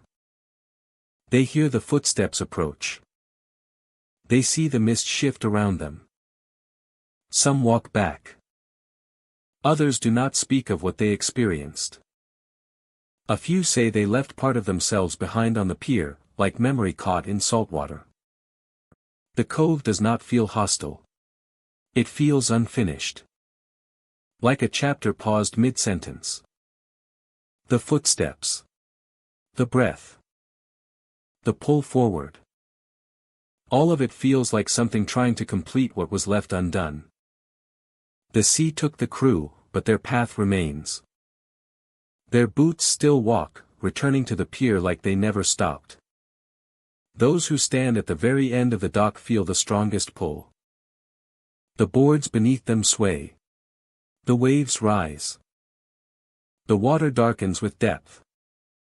For a moment, it feels as though the sea is offering a route, a direction, a way forward. Not a threat. A guide. Drowned Sail Cove remains quiet during the day, but at night the past breathes. The footsteps return. The air chills. The pier comes alive with memory. The sea does not give back what it takes, but it allows traces to linger. Locals believe the crew still walks their last path. Boots on wood. Breath in cold air. Guiding whoever follows toward the water, one step at a time. Thornmast Fishing Pier stands at the Rhode Island shoreline where the sea rolls in with a restless patience. Waves strike the wooden supports, pulling back with a hiss that lingers like a warning. The pier stretches outward, long and narrow, as though reaching for something it can never touch. The wood is weathered and dark, swollen by decades of saltwater and storms. Fishermen say the place feels older than the town around it, older than the records that mention it. They say Thornmast remembers. The first thing visitors notice are the ropes. Thick lines hang from posts and cleats, but they do not look like ordinary dock lines. The barnacles crust over them like armor. Barnacles are sharp and curved, claw-like in their shape, as though something beneath the water sculpted them by hand. They look as if they were dragged across the ocean floor and pulled up without cleaning. Seaweed clings to them in knots. The smell of brine and rust clings to the air around them. Sometimes, when someone steps too close, the ropes tighten. They coil inward as though bracing or reacting. The barnacles scrape against the wood with a grinding sound. The lines draw taut without wind or tide, pulling until they creak. Visitors swear they feel the movement happen in response to them, as if the pier itself is testing their presence. Once the person steps back, the ropes loosen again. Not all at once, but slowly, like muscles unclenching. Fishermen who work near the pier refuse to touch them. They tie their boats elsewhere or drop anchor offshore. They claim the last man who tried to cut one of the barnacled ropes was pulled toward the edge before he could react. His knife slipped into the sea. The rope returned to stillness as if nothing had happened. At sunset, Thornmast becomes something different. The sky burns orange and red. And the water turns dark, like ink spreading across a page. This is when the sailor appears. A man weathered by time and sea. His stance is still, his back straight, his attention fixed on the horizon. The missing eye is the detail everyone remembers. He does not turn when footsteps approach. He does not flinch at the sound of creaking boards.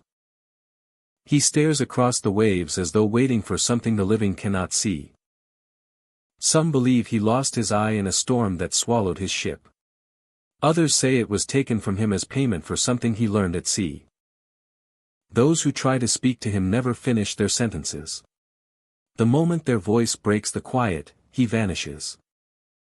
One blink separates presence from absence.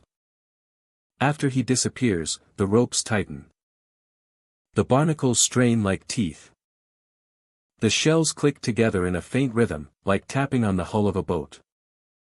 The wind picks up, but the air does not feel colder. Instead, it feels deeper, like the ocean has leaned closer to listen. Locals tell stories about the sailor. Some believe he is searching for the ship he lost. Others believe he is searching for the men who were with him when the storm struck. There are whispers that he comes from a vessel that never reached shore. A ship that still drifts somewhere beyond the horizon, crewed by those who cannot die and cannot return. Thornmast, they say, is the last place he remembers being whole. Crews who worked the pier at night reported hearing the sound of boots walking behind them. Slow, measured steps. Wet, as if seawater dripped from each footfall. When they turned, no one was there. But the footprints remained, leading to the end of the pier, stopping where the sailor usually stands. The prints were always uneven. One step lighter than the other. The barnacled ropes move most at night. They sway without breeze. They twitch toward the edge of the pier like beckoning fingers. Once, a fisherman swore he saw them rise off the ground, not high, just an inch or two, enough to prove they were not meant to lie still. He left his net and never returned. There is a belief among the oldest residents that the ropes belong to the ocean now, no matter who tied them. That they connect Thornmast Pier to something beneath the surface. Not a boat. Not an anchor. Something living. Something that pulls. When the tide is high, the ropes shift in unison, moving as if answering the same command. Barnacles break from their shells and fall into the water like offerings. Some claim the sailor is not alone. On rare nights, lights appear offshore. Small, flickering shapes like lanterns swaying on a ship that should not exist. The lights move silently, no sound of oars or engine. If watched too long, they blink out one by one. Those who stare until the last light fades hear the ropes tighten behind them. Visitors have attempted to approach the end of the pier, to stand where the sailor stands. Most stop halfway without knowing why. Their breath stutters. The sound of waves grows too loud, as if the ocean is speaking without language. A few made it all the way, only to run moments later, claiming they saw the reflection of a ship in the water, even though the surface was calm. None of them saw the sailor's face clearly. They all remember the missing eye. Thornmast Pier remains. The ropes remain. The barnacles cling like armor. And at sunset, the sailor stands at the edge, staring across the waves at something no one else can see. He disappears when anyone speaks. But sometimes, as the tide rises, those who leave the pier feel the water cling to their shoes longer than it should. Like something followed. Not to harm, but to search. Ironhook Harbor rests on the Gulf edge of Texas, a rust-colored dockyard that never finished becoming the shipping center it was meant to be. Metal posts line the waterfront, eaten through by salt and age. Rust trails down their sides in long streaks, dripping like dried blood against the steel. The air smells of brine and iron, a constant reminder that the harbor has been abandoned longer than it has ever been in use. Yet despite the stillness, work never truly stopped here. Not the kind done by living hands. Those who visit during daylight hear the harbor groan like an old ship drifting through fog. Empty boats sit tied to half-rotted posts, their hulls scraping the wood as the tide moves beneath them. They are not crewed. They are not maintained.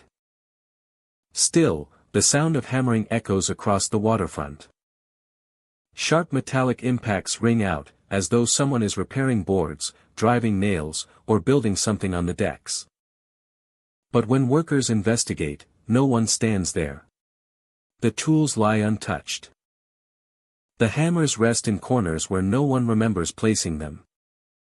Yet the noise continues. Nails fall from the sky like rain. Not in storms or heavy winds, but during moments of silence, when the water is still and the air is calm. The nails strike the dock one by one, scattering across the boards. No source can be seen above. They do not drop from cranes or structures. They simply appear in freefall, like the harbor is shedding pieces of itself or returning materials to the earth. Hours later, more nails cover the dock. People once tried to resume operations here. Construction crews arrived to reinforce the pilings. Generators shut down without warning. Welding torches sparked once and died like candles blown out. The crew reported chills in the air. Cold pockets moved across the dock like invisible figures walking past. No warnings, no heat on the radar. By evening, the harbor feels different. The sky turns violet over the water. The gulls disappear. The wind stops. And then, from somewhere offshore, a ship's bell rings. The sound is crisp and bright, cutting through the quiet as if swung by a practiced hand. But there is no visible ship. No mast. No lantern light. No vessel anchored among the waves. The strange part is not the sound itself. It is the fact that no bell hangs anywhere on the site. Every bell that once existed here was removed long ago. Some claim the ringing comes from beneath the waterline. That it rises from under the dock, from a deck no longer floating on the surface.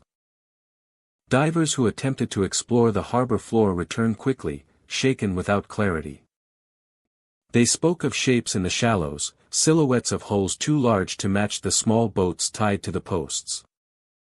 They spoke of chains moving through the water, of something tapping against their tanks, as if to test the metal, as if to take measure. Rust takes odd forms here. It streaks across railings like letters half-formed. It gathers in patches like fingerprints. It drips at night when the air cools, as if the metal is sweating iron. Some workers swear the rust spreads faster on days when the hammering is louder, like the harbor is building itself from decay rather than falling apart. The structures here do not collapse. They reshape. There are stories of a ship that once belonged to the harbor. A heavy vessel built for transport but lost before its maiden run. The rumor is that it went down offshore, sinking with full cargo and crew. No recovery was attempted. The dock was abandoned in quiet acknowledgement. Locals say the loss never settled. The sea never returned what it took. Something stayed in the water, not living but not gone, anchored to the harbor by unfinished business. At sundown, the chains begin to move. They drag across the platform, clinking and scraping on the boards. Some coil like they are being prepared for loading. Others stretch toward the edge as if something below is pulling.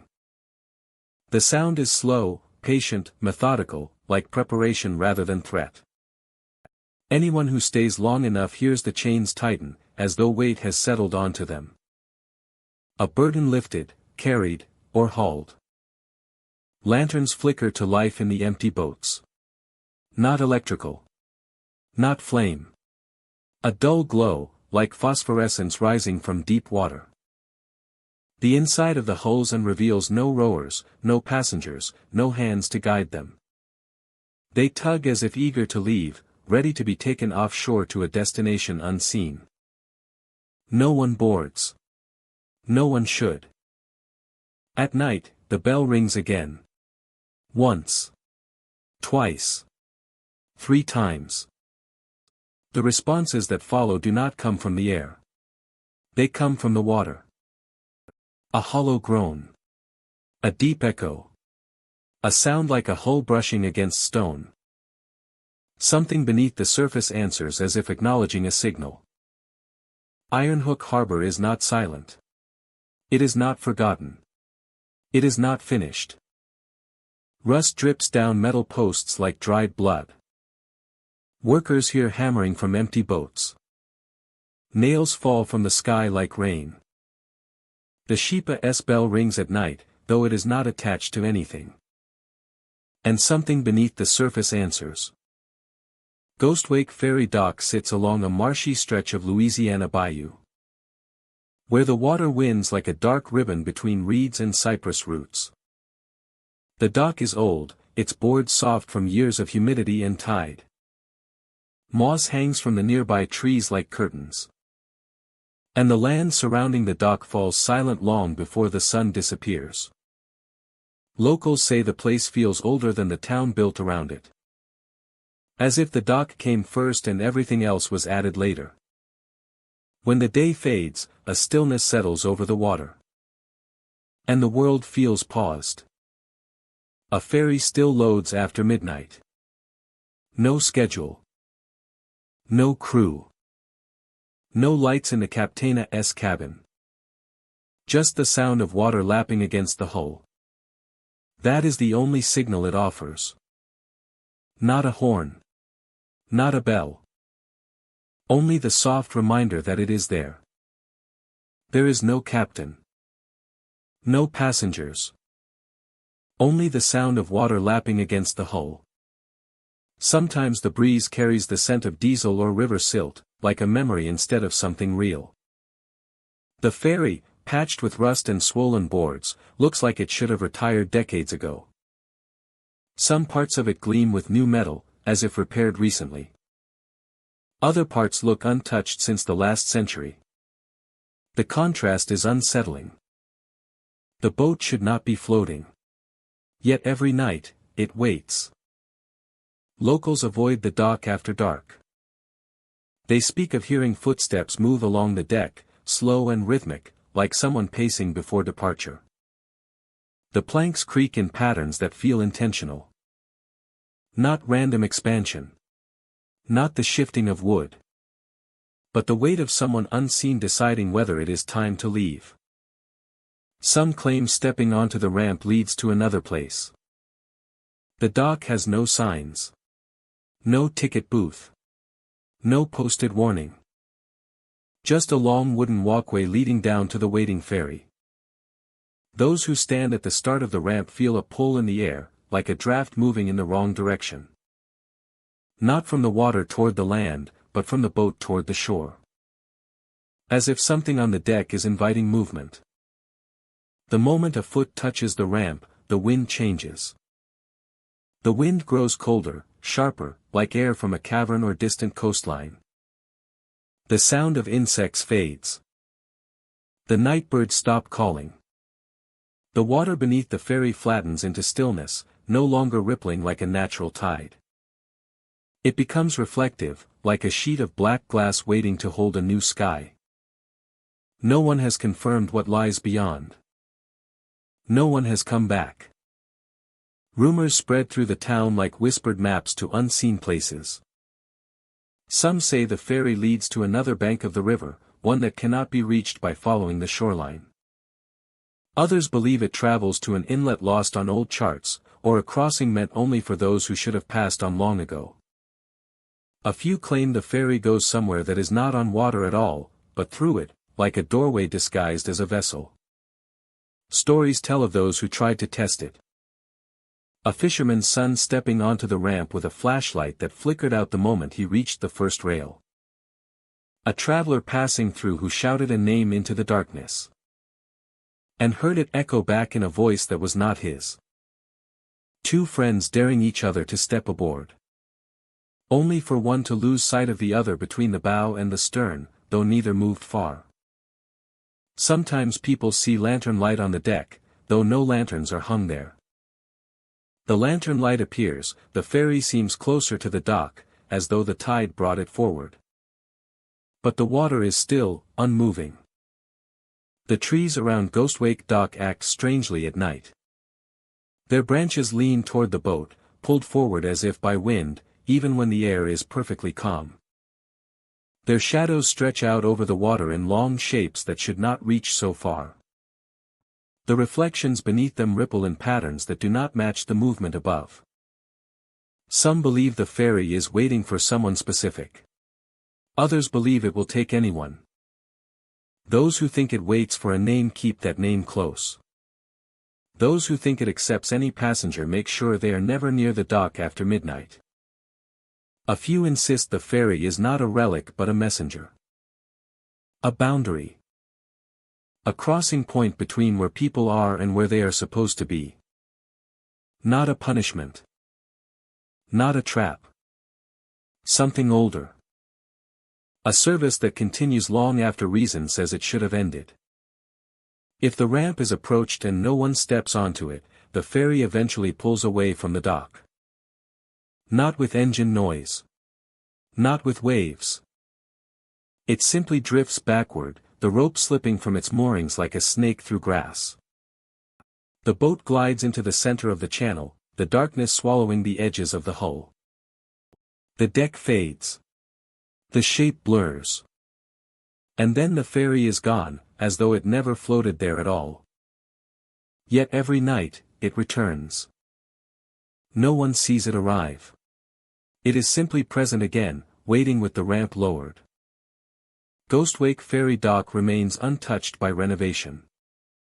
No one claims ownership. No paperwork lists it as active. But the ferry continues its silent invitations. A path no one should take. A vessel that should not move.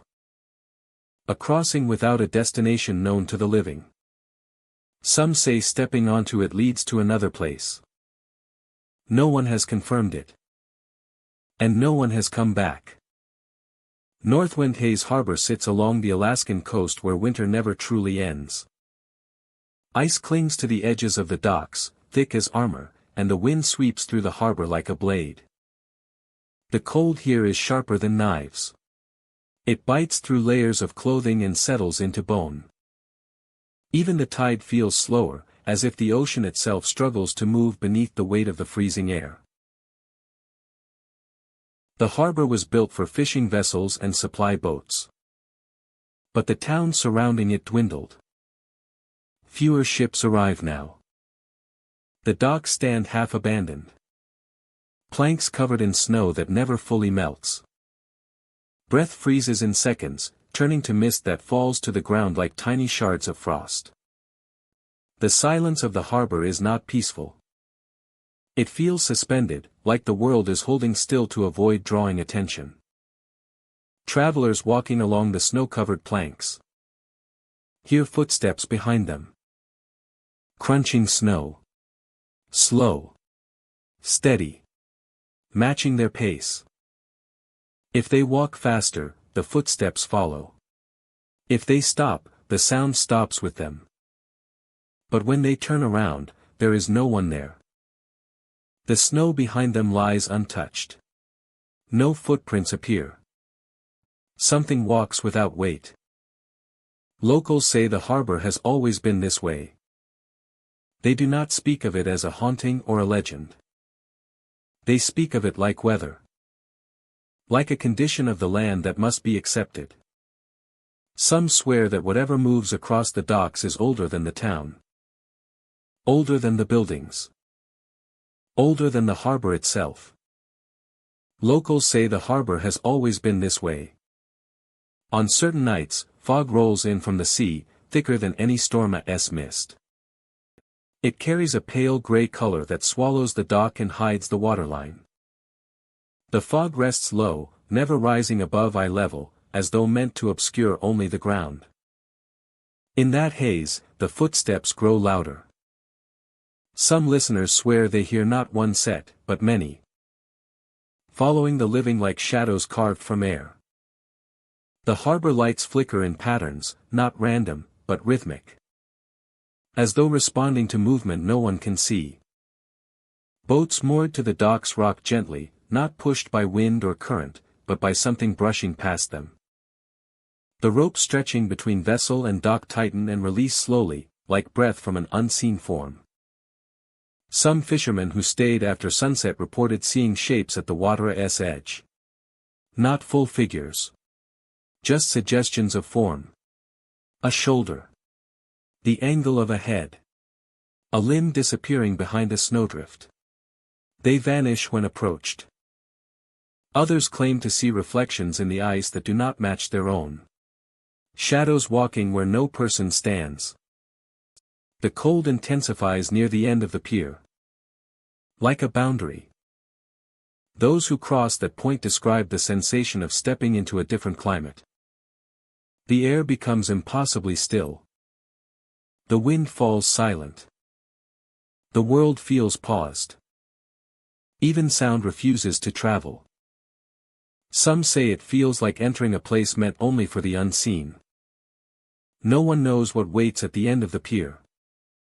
Most turn back before reaching it. Those who walked all the way to the final post returned with stories they struggle to explain. They describe hearing breathing that did not come from their own chest. A slow inhale from behind them. A slower exhale at their side. The air warmed for a moment, as if shared by breath that did not belong to the living. One traveler dropped a lantern during a winter crossing.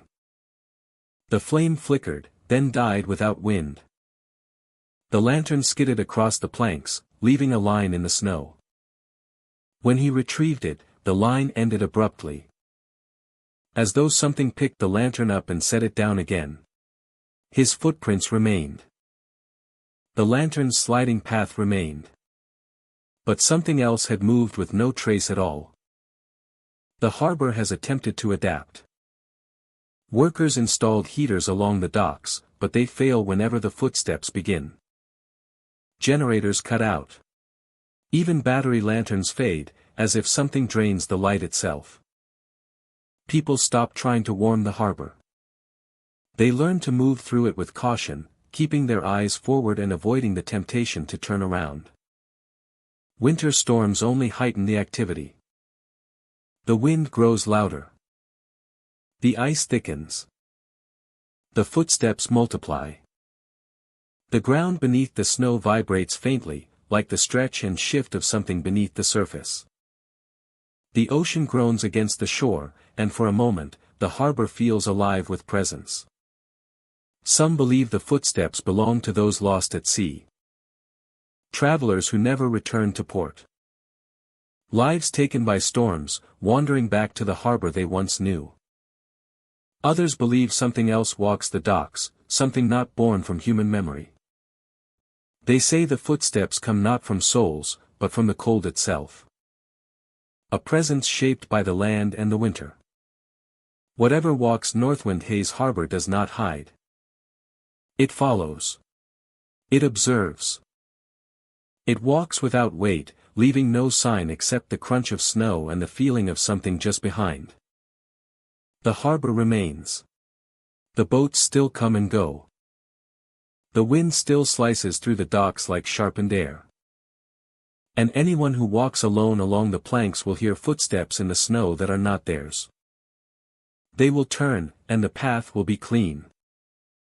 They will listen, and the snowfall will hold its breath. Something walks at Northwind Hayes Harbor. But it never leaves footprints. Harbor of the Lost map sits along the Delaware coast, where the shoreline curves into a crescent that seems to hold the sea in place. From a distance, it looks like any other harbor. Wooden docks, moored boats, a lighthouse that leans slightly toward the water as if listening. But the moment a ship enters the inlet, the air changes. The breeze feels heavier. The horizon tilts in a way the eyes cannot measure. Something here unsettles direction itself. Sailors who dock at the harbor say they feel their sense of bearing slip almost immediately. They step onto the pier confident in their footing, but within seconds, they find themselves facing the wrong direction. Paths they thought led inland curve back toward the sea. Alleys they walked moments before seem to have vanished. Even the lighthouse appears to shift its position on the coastline, though it never moves. Compasses brought onto the dock spin in slow circles, needles orbiting without ever settling. GPS screens glitch, maps refreshing again and again as if the land has been erased. Some boats drift out to sea on their own. Lines tied tightly to cleats come loose as if unknotted by unseen hands. Hulls slide away from the dock without wind or current pushing them. A few drift only a short distance before stopping as if caught on an invisible tether. Others vanish into the fog. Their navigation systems track them in circles until the signal drops. Only the water remains, calm and silent, as though nothing left at all. Salt stains coat the edges of the pier. At first glance, they look like ordinary patterns left by the tide. But as the water dries, the stains shift into shapes. Letters. Words. Names. Some fresh and sharp as handwriting on paper. Others worn to smudges like memories fading at the edges. Locals say these names belong to those who never left the harbor. Sailors who vanished at sea. Ships that departed without a heading. People who stepped onto the pier and lost their path before ever setting sail. Visitors describe the sensation of being watched. Not by figures or shadows, but by the harbor itself. As if the docks are aware of footsteps. As if the sea listens for breath. A quiet intelligence hangs over the water, subtle but present, like a memory repeating itself. The tide rises and falls in patterns that feel intentional. Not pulled by the moon. Pulled by something beneath. During overcast mornings, the fog thickens into walls of gray that swallow the horizon. Boats entering the harbor lose sight of their own wakes. Sound muffles, like the water absorbs it before it can echo. In that hush, voices drift across the surface. Not commands. Not greetings. Just syllables with no clear meaning.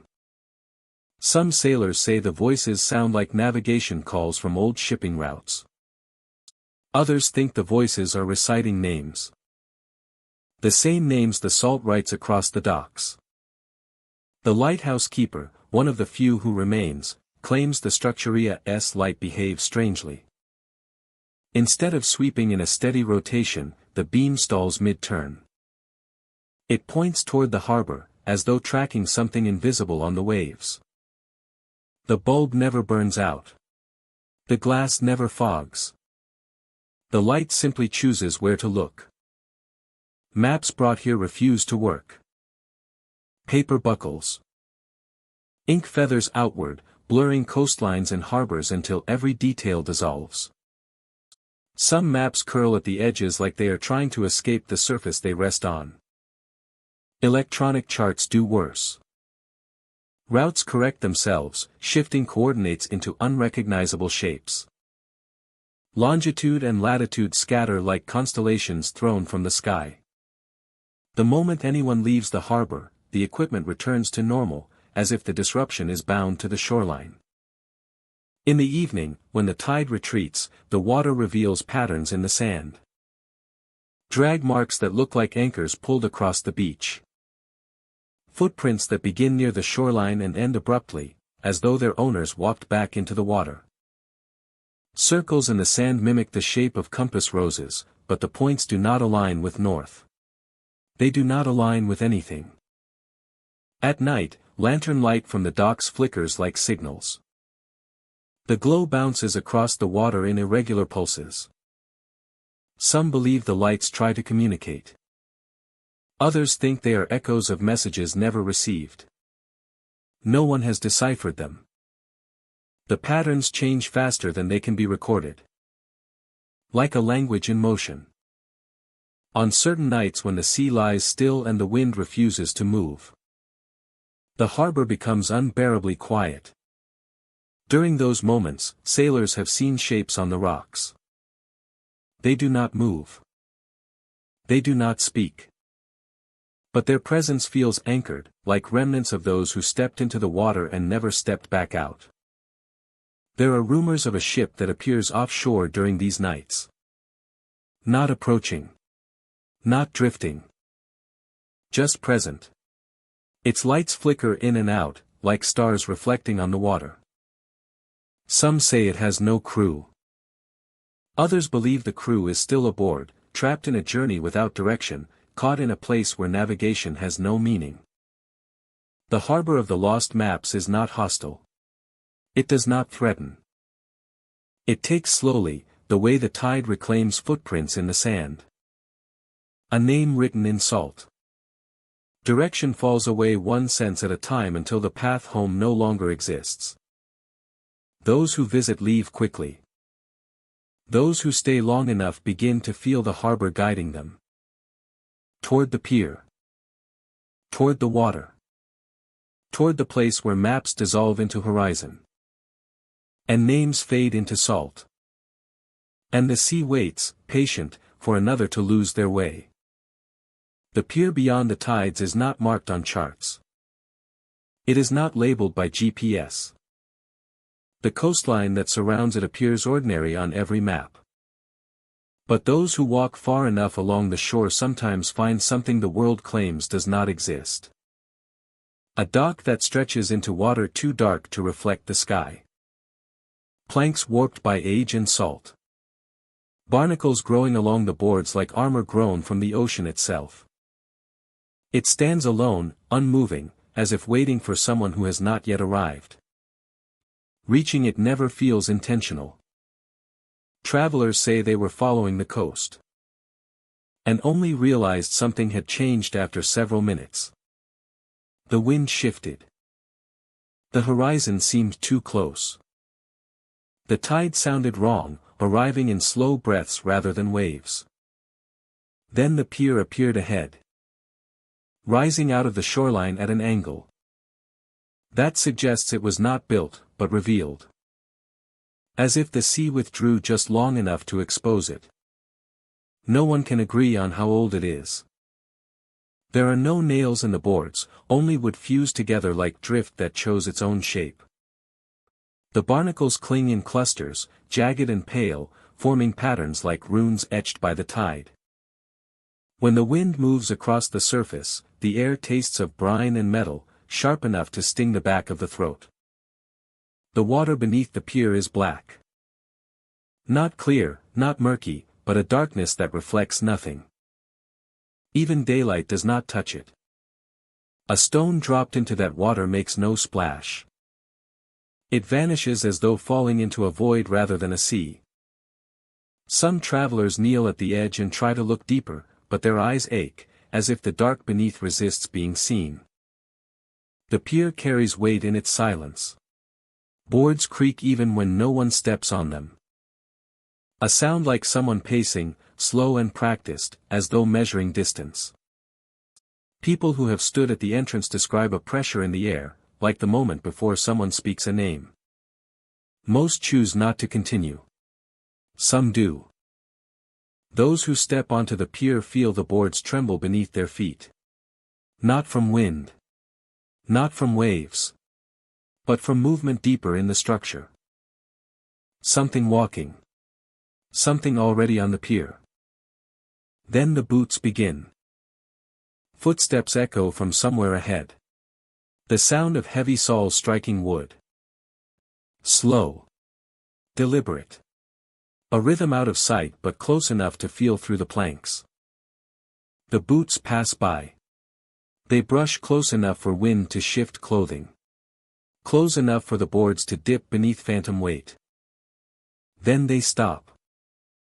The silence that follows feels alive. The pier breathes. The water waits. Some turn back then, pressing against the wind as they retreat to the shore. Even when they leave the pier behind, they can still hear the footsteps continuing. As if the boots walk the same length again and again, lodged between tides and time.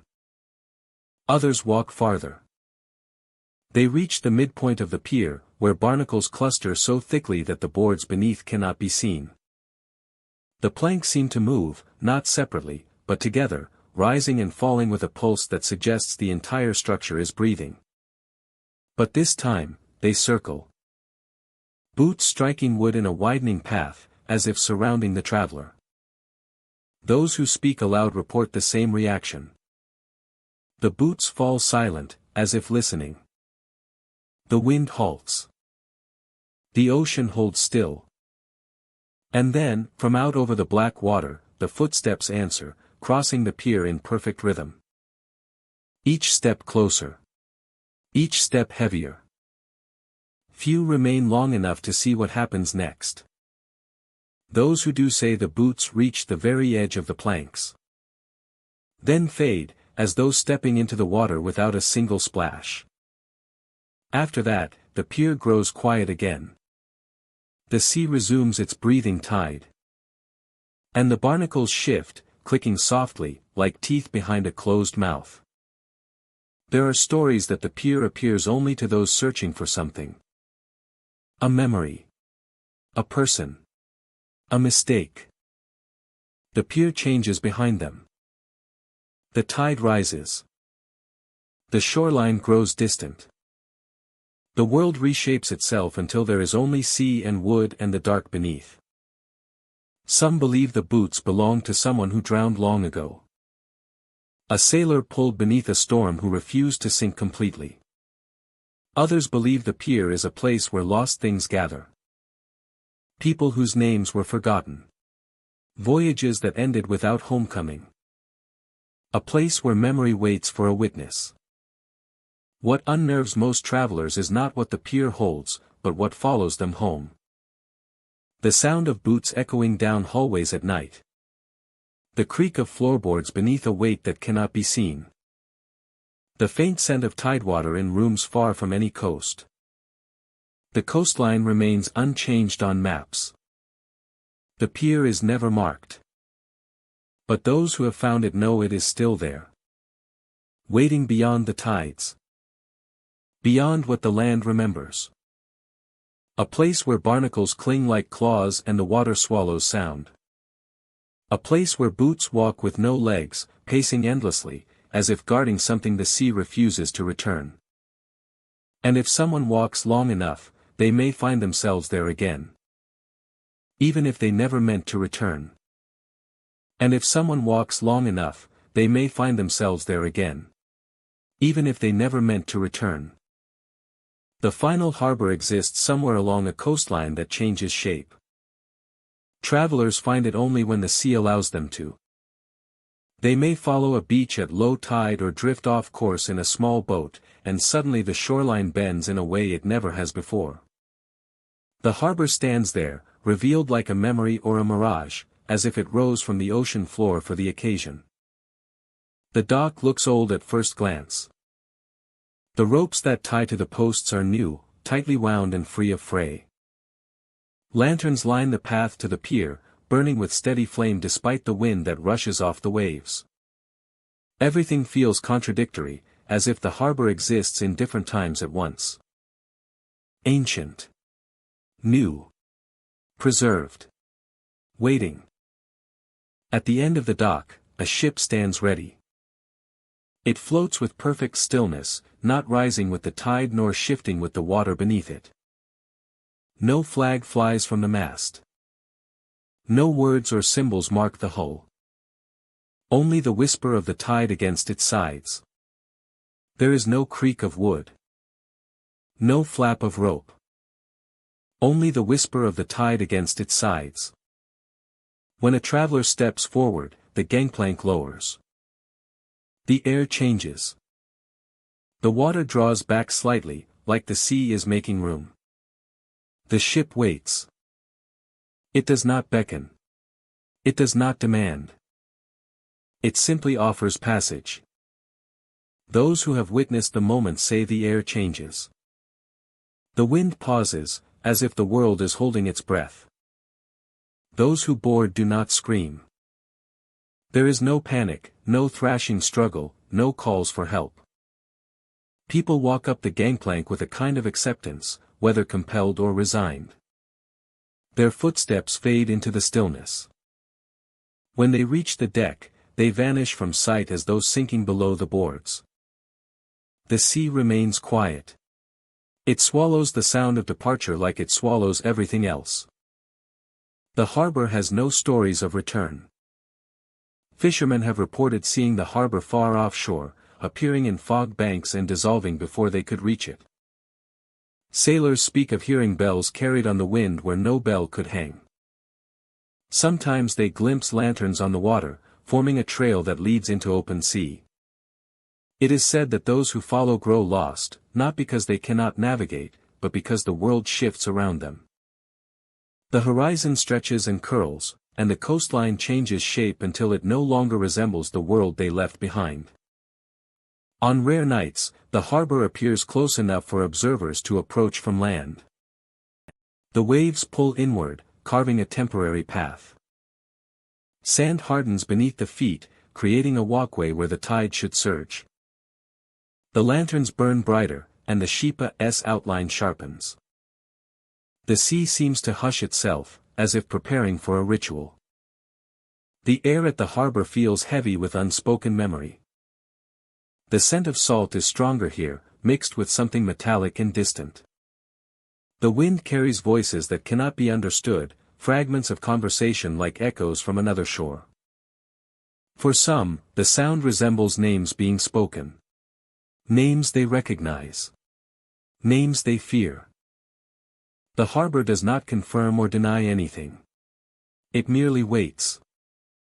No one knows who first built the dock. Legends suggest it predates every recorded settlement. Others claim it is rebuilt each time it appears, restored by unseen hands. There are tales of sailors who went looking for it intentionally, believing it to be a gateway. None returned to verify what they found. Those who study the stories believe the harbor serves a purpose. Not a harbor for ships, but for departures. A threshold between places. A destination for those who carry endings with them. Some say it takes the lost. Some say it takes the willing. Some say it takes those who do not realize they have already left the world they knew. On certain tides, the sea drags in objects that do not belong to the shoreline.